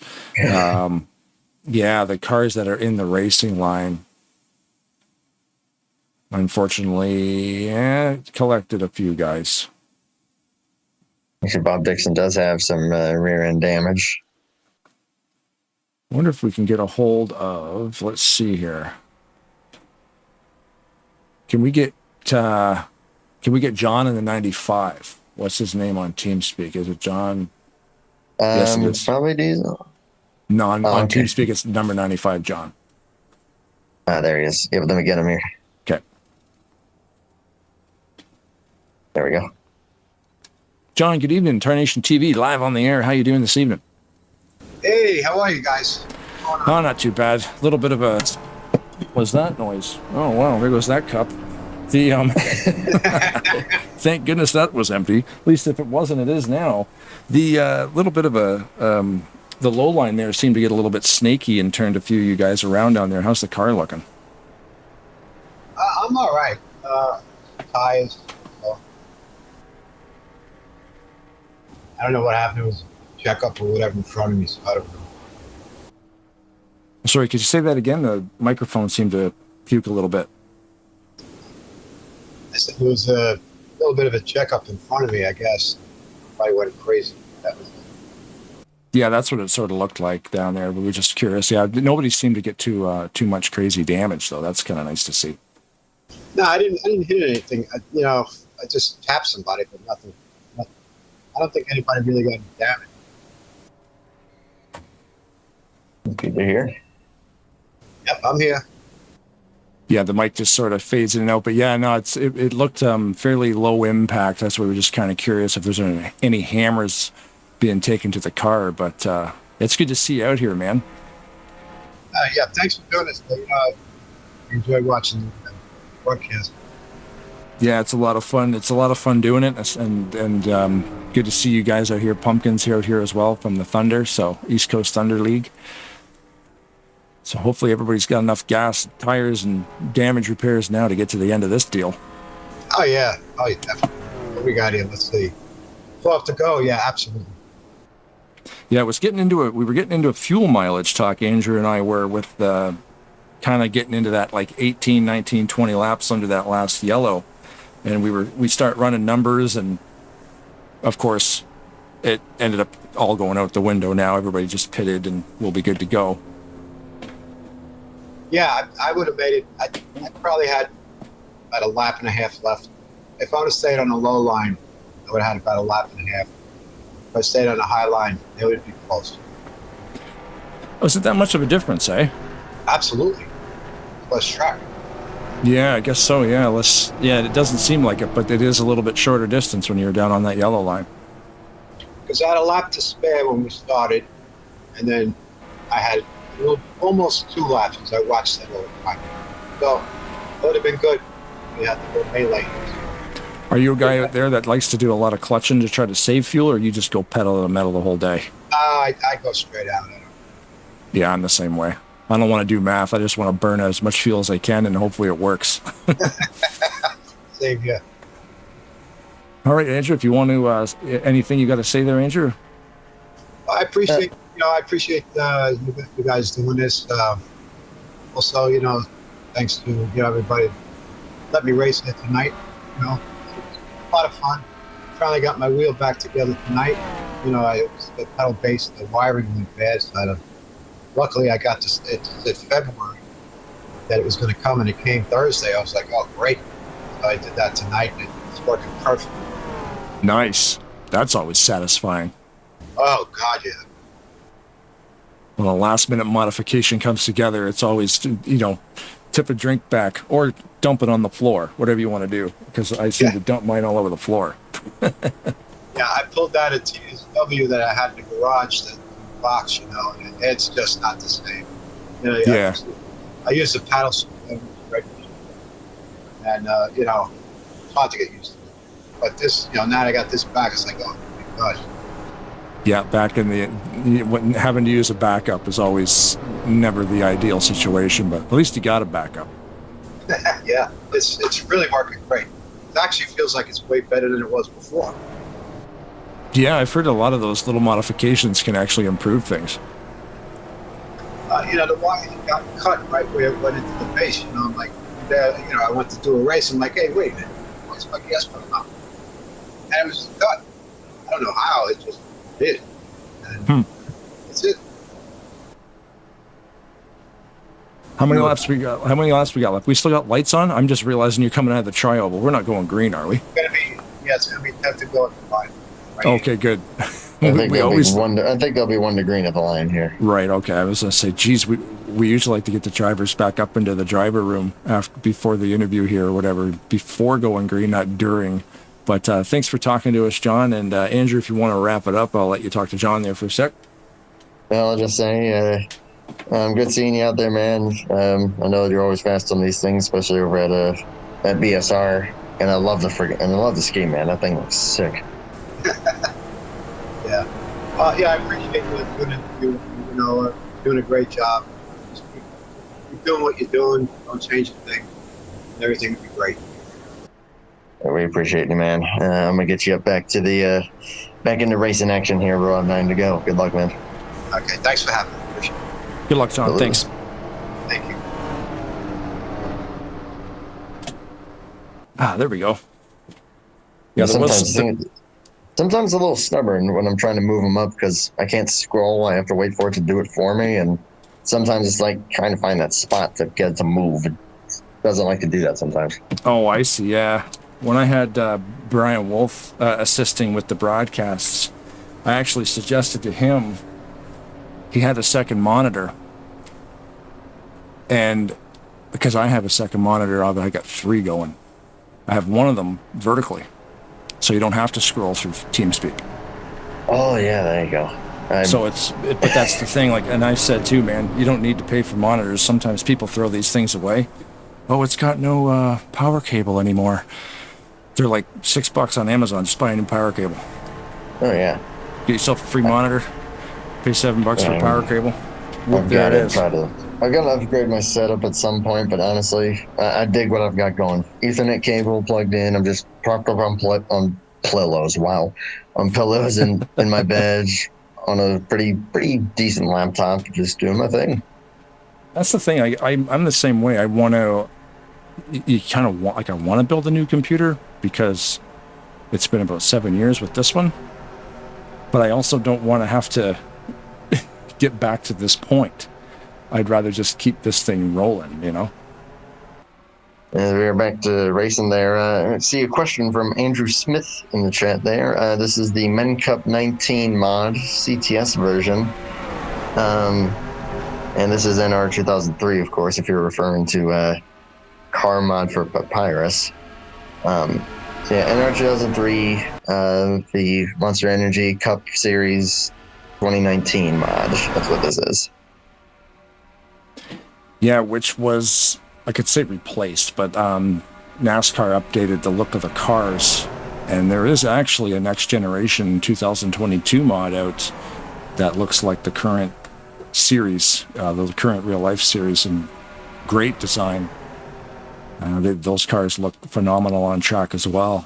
This Manx Cup. Oh goodness! I'm sorry. Little squirrely. I saw Hemi shoot out there.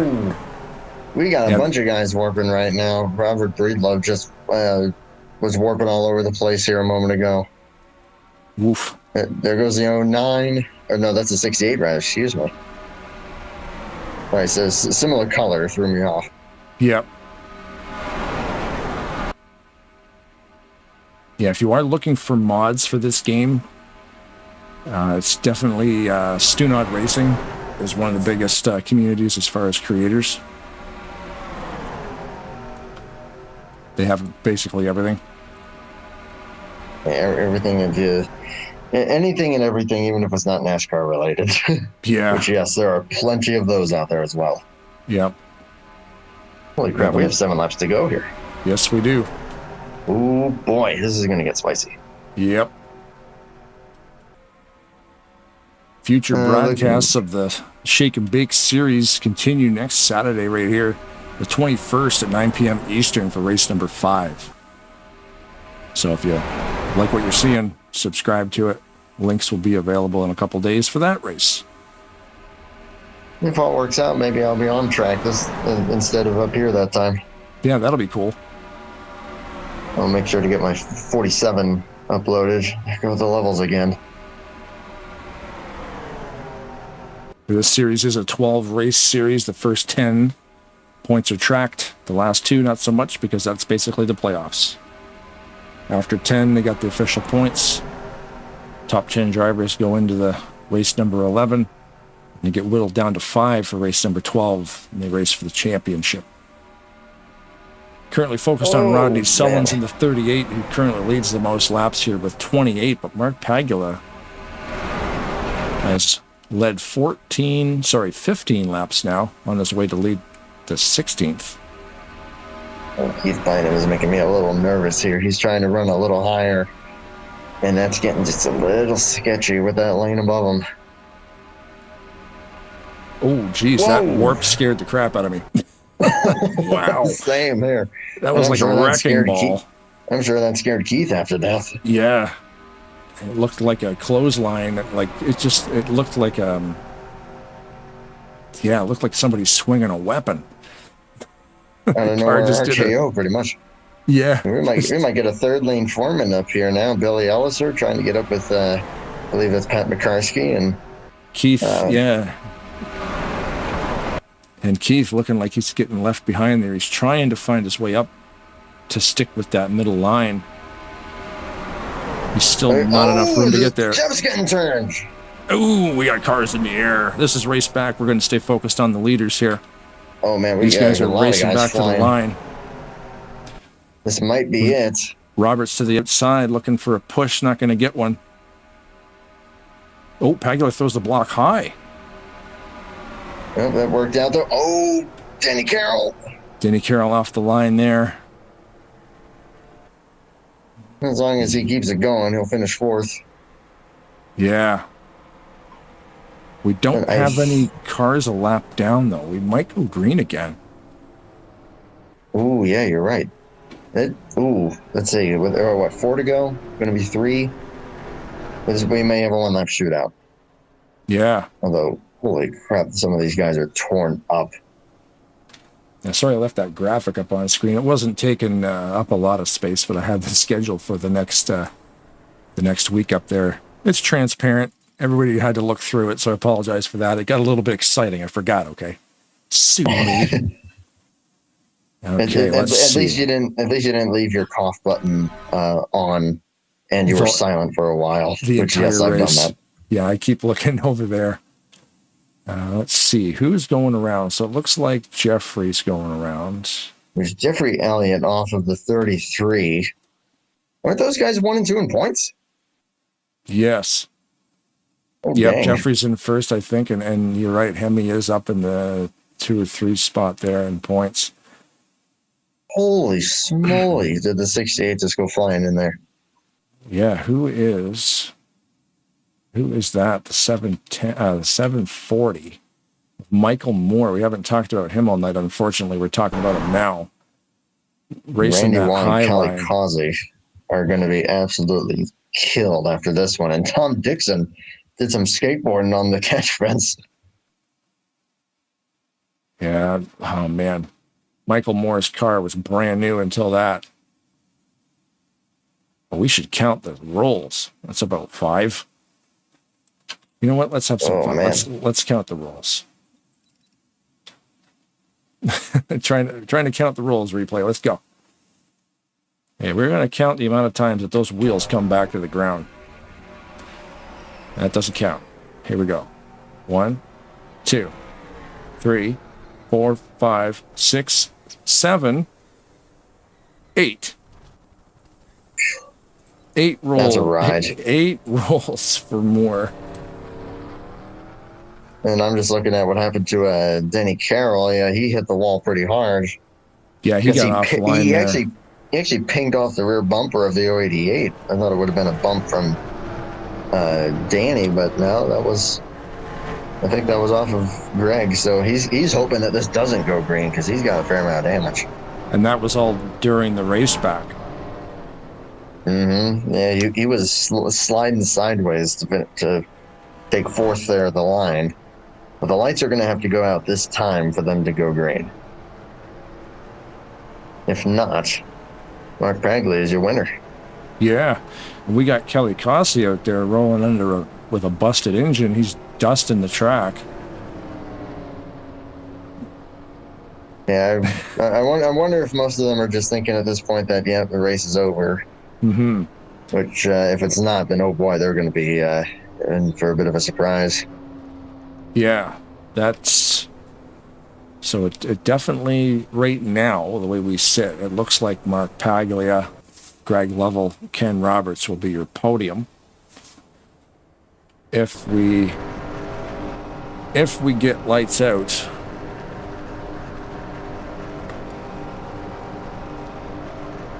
on the pace car, it will go green. That's going to be the moment of truth here, survey says. Lights are staying on. That's official.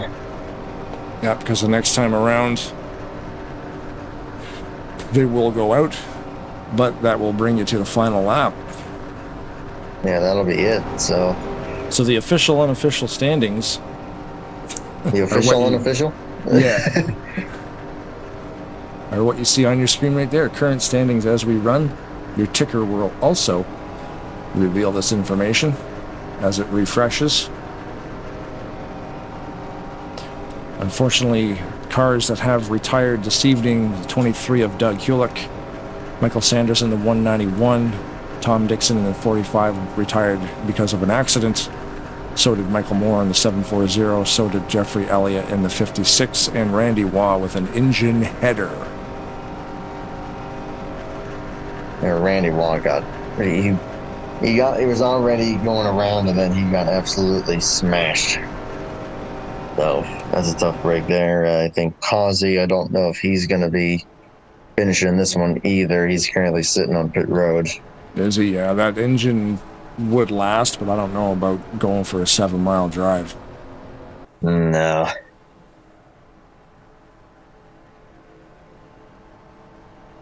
Well, we always like the green flag finishes, but sometimes that does not happen. Yeah.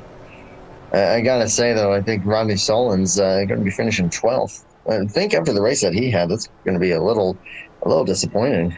Because he was, I would say, one of the dominators. Yeah, led 28 laps. He was up there for the first half, most of the first half of the race.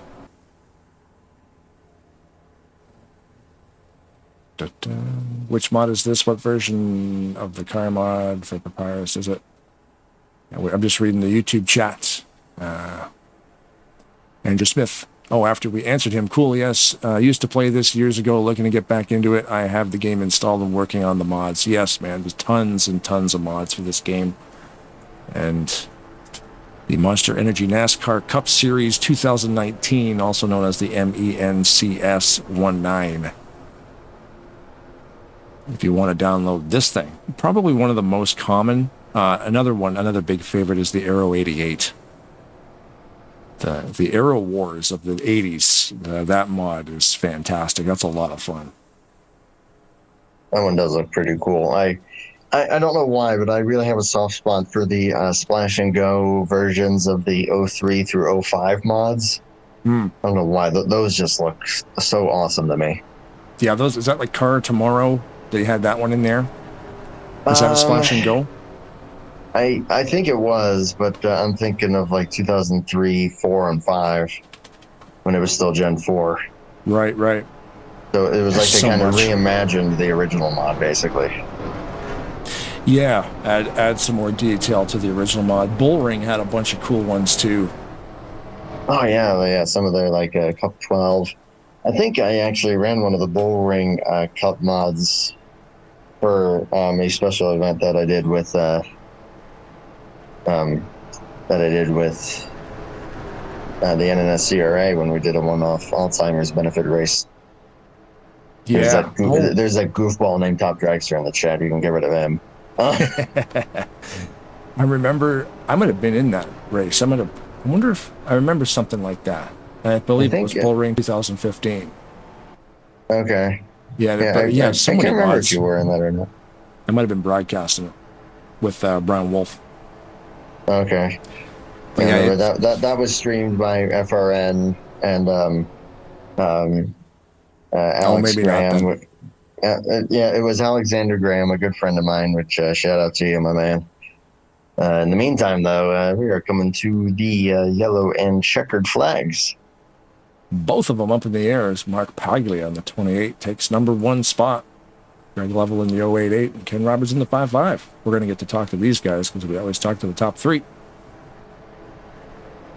Mark will go for a drive. And get some of the congratulatory donuts. Yep. On the doors. Get some bumps. Your car's too clean, Mark. Here, take that. I mean, if I'm not mistaken, I'm pretty sure he started in the top 5, so that's a well-deserved result. Yeah, we can get the final export and have some post-race discussion here.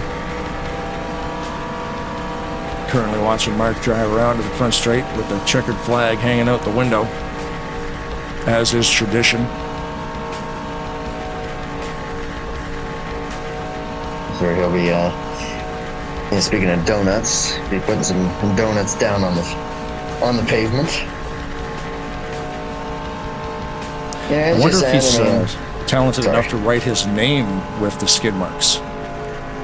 Oh man, I don't know. How would you write an M doing that? That's an interesting.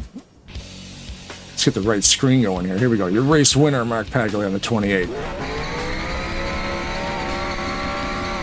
There's the first part of the M. Oh, he messed it up. Darn it, Mark. But man, those some. I think he's done these a few times. A couple times. It's always a chore, I find, trying to find an angle. Yeah. The few times that I ever win, which is not very often, I just send it.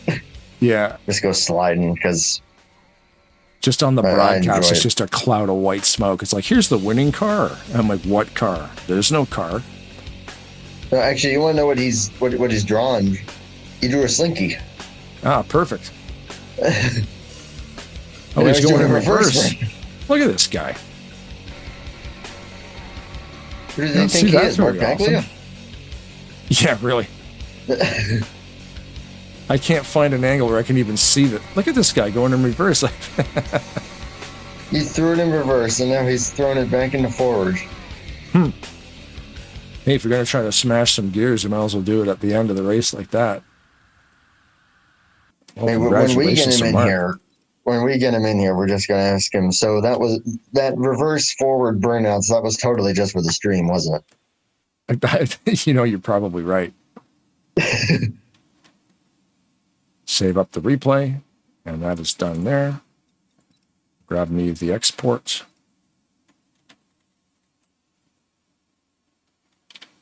That is done there. A fantastic race. Unfortunate for Sullins. He still came out of there with a 12th. Pretty good points. That's the thing, though, about a 12 race season. Consistency. Sullins has been here for more than one of these. So if you're going to come in and race one race, that's fine. But you won't be in contention for the championship. But Sullins shows up every single week. He doesn't need to win every single week. He just has to be consistent enough to get himself into the top 10 at the end of the 10th race. The top 10 in points will advance. Anybody can join the race. But only those 10 are racing for the actual championship. So it's always heart-wrenching to see if something happens and one of those contenders gets taken out, maybe not even necessarily by other contenders, just, racing stuff. Right. But in the end of the broadcast screen here, as we go to post-race discussion, the drivers here at Talladega Nights were asked to send in pictures of their pets. So those are going to be scrolling, cats, dogs, and other things. No snakes. Nobody owns a snake? Come on, man. I put my bunny rabbit in there. I mean, I would. I don't know if I count as. I don't know if I can count as the pet of the apartment, but yeah, you're it. Oh yeah, exactly.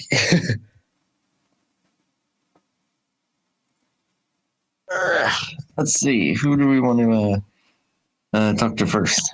So the number 3 would be Ken Roberts in the 55, the third position on the podium. Ken Roberts, let's do it. In just a moment. Here we are. Here we go. Mr. Roberts in the 55. How are you this evening? How you doing, Blaine?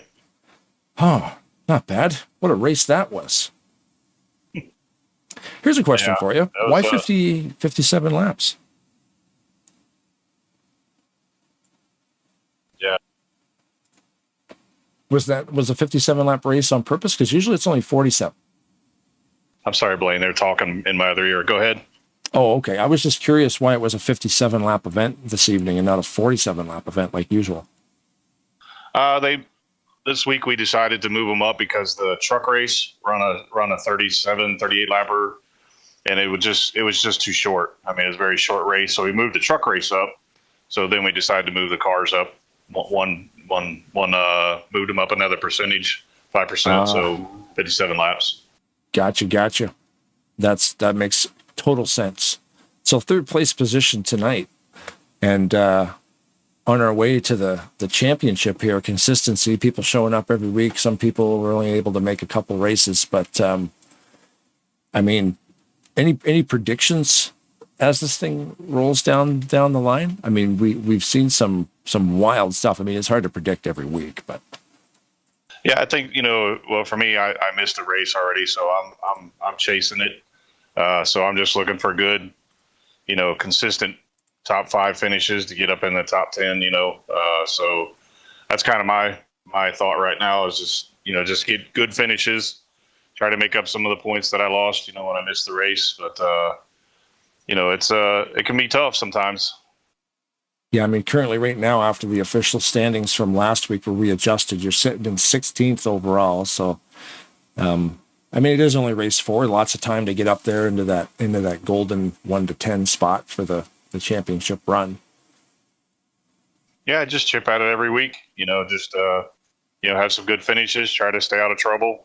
Get some pretty good pit stops. We had some long green runs tonight, and so yeah, that's just really the mindset right now. I'll let Andrew take over for a second here. If you want to ask anything of Mr. Roberts, let her rip. Not too much that I could think of other than just if there was anywhere you feel like you could have gone there as you were coming to the yellow and kind of checkered flags there. But of course, Gabby's still feeling good about a third place though. Yeah, I mean, when the caution came out, everybody it becomes a mad dash. I looked to go low. I've seen Denny Carroll behind me. He tucked down low. I went with him, and Greg went with me. So we all kind of moved down about the same time. And but yeah, it became a mad dash there. And so you try to get what you can, and not hit anybody or cause an accident. But like I said, just get that good finish, good consistent finish. Very, very nicely done, man. And anyway, no surprise seeing you up front in one of these super speedway races, but phenomenal job though. Well, thanks, guys. Thank you, sir. So I guess we'll say have a fantastic night. Congratulations on the third place finish, and we'll get rid of you, and then we'll try to see if we can track down Mr. Greg because he's the second place guy. Thanks, guys. Have a good night. Thanks, Ken. We'll see you next time. Now on the search of the 088. The white van is on the prowl. Oh, that's Bob Dixon. Right as Bob Dixon comes in here. Yep. Hey, man, do y'all want to hear the factoids after your interviews? That would be amazing. Okay, I'll wait. Awesome. Yeah, we'll grab you when we're just moving on to second place finish right now, and then we'll definitely be able to. Okay. Gotcha. we will be graced with the factoids of the evening, so stay tuned for that. Bob has all the statistics that happen behind the scenes. So, a good guy. He always gets those pulled together. Let's get pole sitter and second place finisher here. Yep. Here we go. Mr. Greg, we meet again. Qualifying first, finishing second, leading 0 laps, but doesn't matter. Second place is what matters.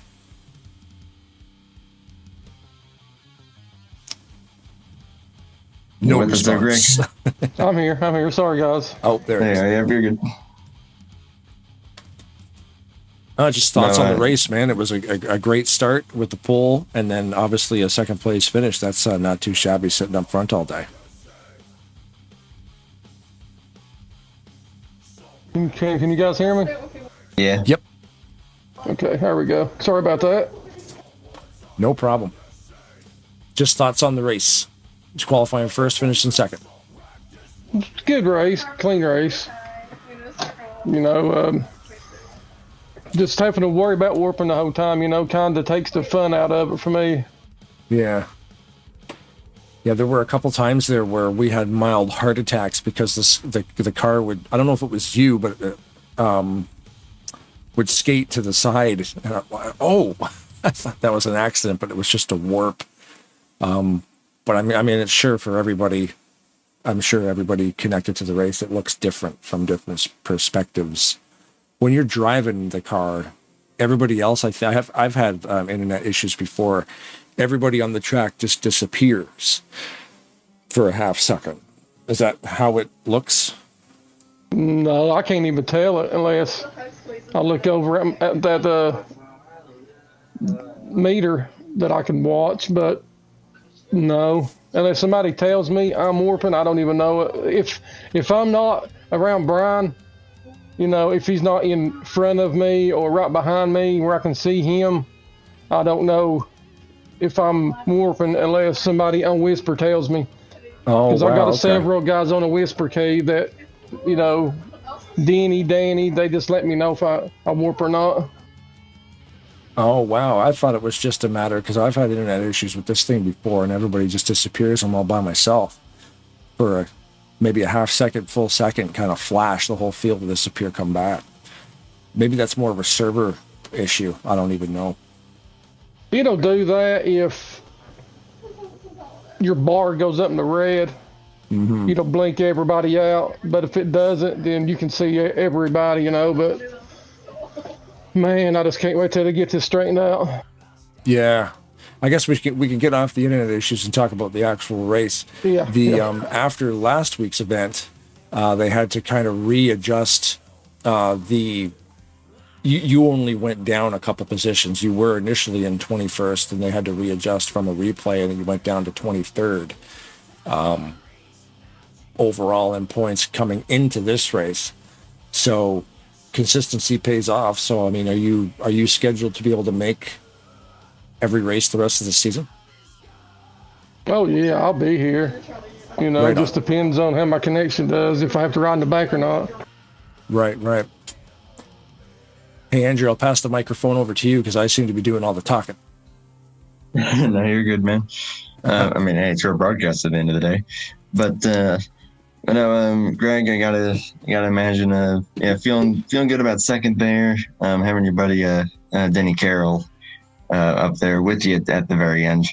I had to feel pretty confident there, but it just seemed like Regularly was just in the right spot. But hey, still a great finish for you, though. That caution come out at the wrong time, really, because I was going to make a move with a couple laps left, but we didn't get that chance. So on to next week. On to next week, indeed. Right on, Greg. Thanks for talking to us, and congratulations on the second place finish this evening. That'll definitely be a good boost in points for you. Thank you, Blaine. I'd like to give a shout out to BSR and Tally Knights and Open Speedway, just all the leagues for what they do. If it wasn't for them guys, we wouldn't be here, man. So thanks, guys. Awesome. Yeah, definitely. It's a team event, and we're all one big happy NASCAR Racing 2003 season community. So, yeah, man, we'll see you back here next week. Thank you, Blaine. Thanks for what you do too, buddy. Thank you. All right, Andrew, get Greg out of here. Like we got to boot him out the door, but we'll switch Greg. I can move. All right, Greg, get in the van. Yeah. Bye-bye. It's like a tag team. He's gonna tag in the winner of this thing, and it's Mark Paglia on the 28. Oh, he beat me to it. Yeah. Yeah, now most of these guys are out of the race now, so that's probably they're able to. Yeah, let's get Mr. Reverse Burnout in here. And here we are. Good evening, Mark. The number 28 car. Hey, Blaine. How are you, buddy? Oh, not too bad, man. Congratulations on the win. Andrew and I noticed, were you in reverse doing burnouts out there on the victory? Yeah, mixed it up a little bit. I'm like, I didn't click rewind. I thought I clicked rewind. I'm like, no, this is a reverse gear doing a burnout. Yeah, I was just trying something a little bit different, being silly. Yeah, it definitely worked out. So qualifying 8th, ending up in first, leading 18 laps, not the most laps. Rodney captured that one, but the bonus points for leading just one lap is always amazing. So just thoughts on the race? Well, I was just trying to keep it safe. Run with Rodney Sullins and with Ken Roberts. They were great to race with. Yeah, I'm pretty comfortable around them because they race on Thursdays at RTG with me, and I knew that they were going to be in front. If I could just stick with these two guys, I'd be in good shape. And we get in and out of the pits together. In the very last pit we had to go in, I know Rodney took one can. When you press on the button, it suggests a can and a half, but I think both of us took a can so we can get out quicker. Mm-hmm. And it worked out pretty good. But then when the restart, I know I didn't jump the start, and Ken Rodney must have had a slow takeoff in that last restart off a caution, and I got out in front, and all was good. Wow. Excuse me. Yeah, you had to go against the suggested fuel top up. The game suggests 1.5, and you just decide to drop her down to 1. That's a gamble, but it paid off. Yeah, it was a gamble, but looking at how many laps were allowed and how much the gas would get, it looked like it'd be 1 lap short. But with 3 caution laps, you could save that lap or another 2 laps really through a caution laps. So I was pretty comfortable. Plus, I was clutching it the whole time, just coasting to save a little bit more gas. Right on. So here's another thing here. I'm looking at the stats on the Talladega Nights website, and we have it because I know after last week's finish, we basically had the big one coming out of the tri-oval race back to the checker with the yellow. The game compiled the statistics in a certain way that completely kind of messed up the field because some drivers got damaged where they had to retire. And anyway, long story short, initially you were in 12th position, just outside of those championship qualifying bracket from being in position 1 to 10. You were in 12th with 365 points. After the crew up there at Talladega Nights went back through that replay, when the yellow came out, they froze the field, and then they had to do the points from there because the game completely messed up the points tally. You went from 12th up to 4th. So now you're solid in 4th after last week's finish, and then today with a win, you're right up the top of this thing now.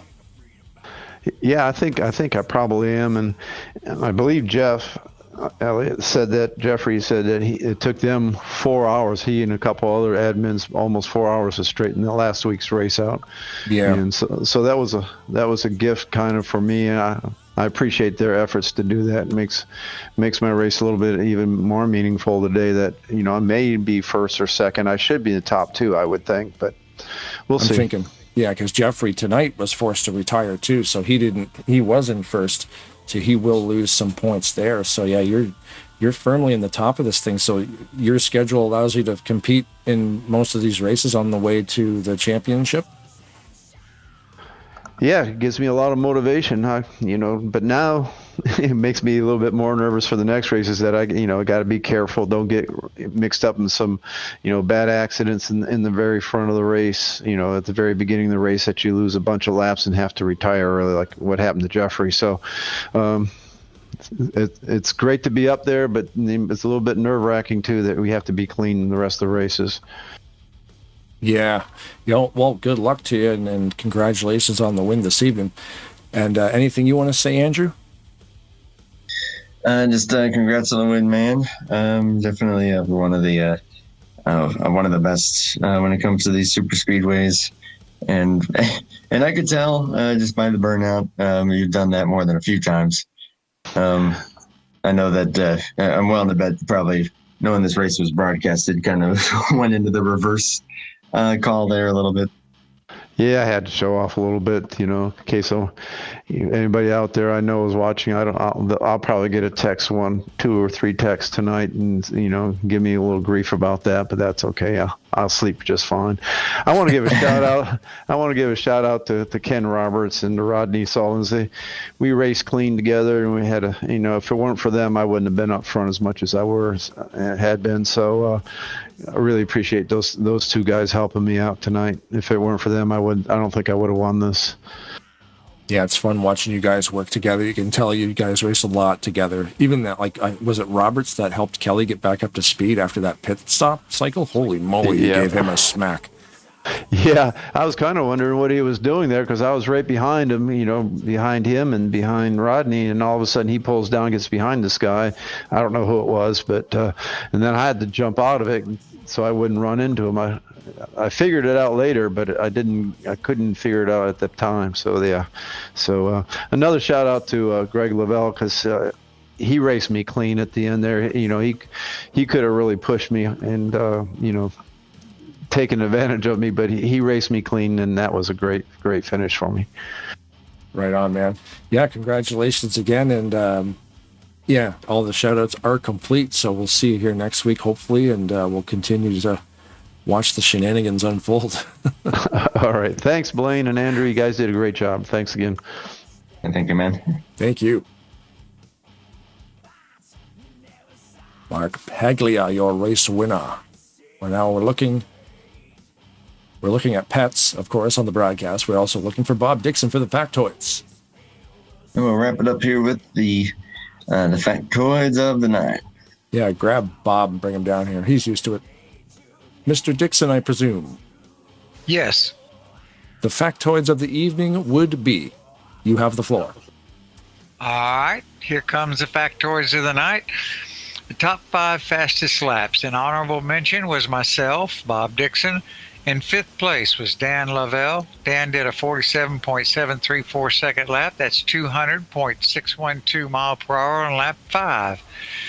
4th place was Randy Claflin. Randy did a 47.726 second lap. That's 200.646 mile per hour on lap 10. 3rd was Bill Evans. Bill did a 47.691 second lap. That's 200.793 on lap 34. 2nd was ECT Diesel. Diesel did a 47.677 second lap. That's 200.852 mile per hour on lap 34. And the fastest lap of the night goes to Greg Lavelle. Greg did a 47.647 second lap. That's 200.978 mile per hour on lap 22. And the most laps led was Rodney Sullins. Rodney led 33. Mark Paglia led 18. Kelly Causey 2. Chris Elliott 2. Outlaw 1. And Bill Evans 1. And that's your factoids of the night. Thank you very much, Bob. Yeah, man. Another almost 201 mile an hour lap. Almost. Yeah, that was really close. I think we'll definitely get there. No doubt about it. Well, a couple of weeks ago, Bob was doing the factoids, and there was like a 201.7. Wow. Or not? Yeah, it was crazy. It was almost a 202 mile per hour lap average. Almost. I It's think still fun. I think last night, Friday night, I had the fastest lap, and I think it was 2:01 point something, but I don't think it was 0.9. Yeah, we've come close. It's wild. One day it will happen, and we will definitely have to save that replay more than once. Oh yeah, Oh, yeah. yeah. All right, we appreciate you guys doing what you do for us. It looks and sounded good. Hope we can do it again. Oh yeah, we will. It's a lot of fun doing it, and we love doing it. So thank you, Bob, for the factoids of the night. All right, you're welcome. Good night. Right on. Thank you. Uh-huh. Well, there we are. Bob Dixon, thank you very much for the factoids. And thank you, Mr. Andrew, for riding shotgun with me this evening here at Tarnation TV. Everybody make sure to check out Top Dragster. Yeah, I appreciate that, man, and glad I was able to join you for this one. Again, tune in evening of February 4th. Big race. That's a mammoth of a race. Yeah, I'll see if there is any slim chance of getting Joe from JTN on there, but Blaine, keep an eye on your messages just in case. I might need to get in there. That's a long race. I mean, if somebody needs to get up and take a break, it's going to be nice to have I mean, the drivers don't get to get up and take a break, but if there's two broadcasts, I'm like, hey man, cover me for 2 minutes, and run and go grab another drink, run bathroom breaks, go out down the street, grab a burger. Oh my gosh, you're just giving me ideas at this point. You'll have to have a cooler sitting next to you because you're going to need food and beverages. I'm going to need something, yeah. Yeah. A bag of Skittles at the very, very least. Yeah, very, very least, exactly. So yeah, the description below will contain the Top Dragster link to Andrew's channel, fellow broadcaster, and all-around fantastic dude. You flatter me, but thank you. Thank you very much for watching Tarnation TV this evening. I'll wrap this thing up, man. If you want to bail, I totally understand.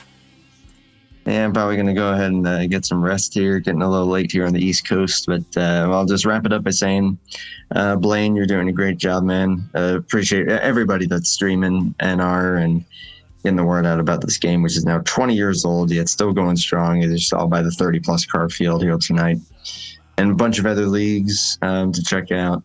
Cannot recommend it more. I mean, the thing is free, for gosh sake. So... Yep. Check it wasn't it out. free for Have me. some I fun. bought it. Well, if you want to get the disc version, that's up. It's up to you. Well, I bought it off a shelf in a video game store 20 years ago, so I have the OG copy of it, and I'm not selling it. So, as you say, yeah, you're sitting on a gold mine, but doesn't matter. Not happening. Understandable, man. But again, appreciate what you do. Appreciate you having me. Hopefully next week I will be one of those 30-plus out there on the track, probably at the tail of the draft. That'll be, man. It'll be fun because more the merrier on the track surface. So maybe we'll get to watch you drive around in circles for an hour and a half. Hey, that's what NASCAR is all about: driving around in circles and having fun doing it. That's it, man. Thanks a lot for your help this evening, man. Have a good night. It was my pleasure, man. You take it easy, and thank you to everyone for tuning in here on Tarnation TV. Bye for now. Thank you, sir. The one and only Andrew Miller, as his name in TeamSpeak. I don't really know what his last name is because on Facebook it's a different one. But either way, thanks to Andrew over at Top Dragster. Like I said, check below to get your links to his broadcast. And thank you for watching this broadcast. Thank you to everybody involved with this behind the scenes. Of course, we've got the Tarnation TV crew here. The names on the screen of people who influenced and helped me out with this thing. Of course, the bands. We've got Rise of Dissension playing this evening, so they will be playing you out. Of course, we also have, thanks to Jeff, Chris, Bob, Ken, everybody up there in the administration tower. It's a whole lot of fun doing this. Thank you very much for watching. Subscribe to the channel. Click thumbs up if you liked it. Share it with your friends. It's a great time. Next week we will be back, and that will be January 2003 will be, let's see, January the 21st, 9 p.m. Eastern Standard Time for race number 5. Hope to see you back here as the Talladega Nights Shake and Bake season number 2 carries on. We get closer and closer to the championship. The final 2 races are going to be cool, because those are the knockout rounds as we enter playoff mode. So thanks again to all the drivers for showing up tonight. Another fantastic race. And always remember, if the women don't find you handsome, they should at least find you handy. Have yourself some good mosh pitting, and keep your stick on the ice. Thanks, Rise of Dissension. You make good music. Keep your stick on the ice. That has to be the last words I say on every broadcast. Keep your stick on the ice.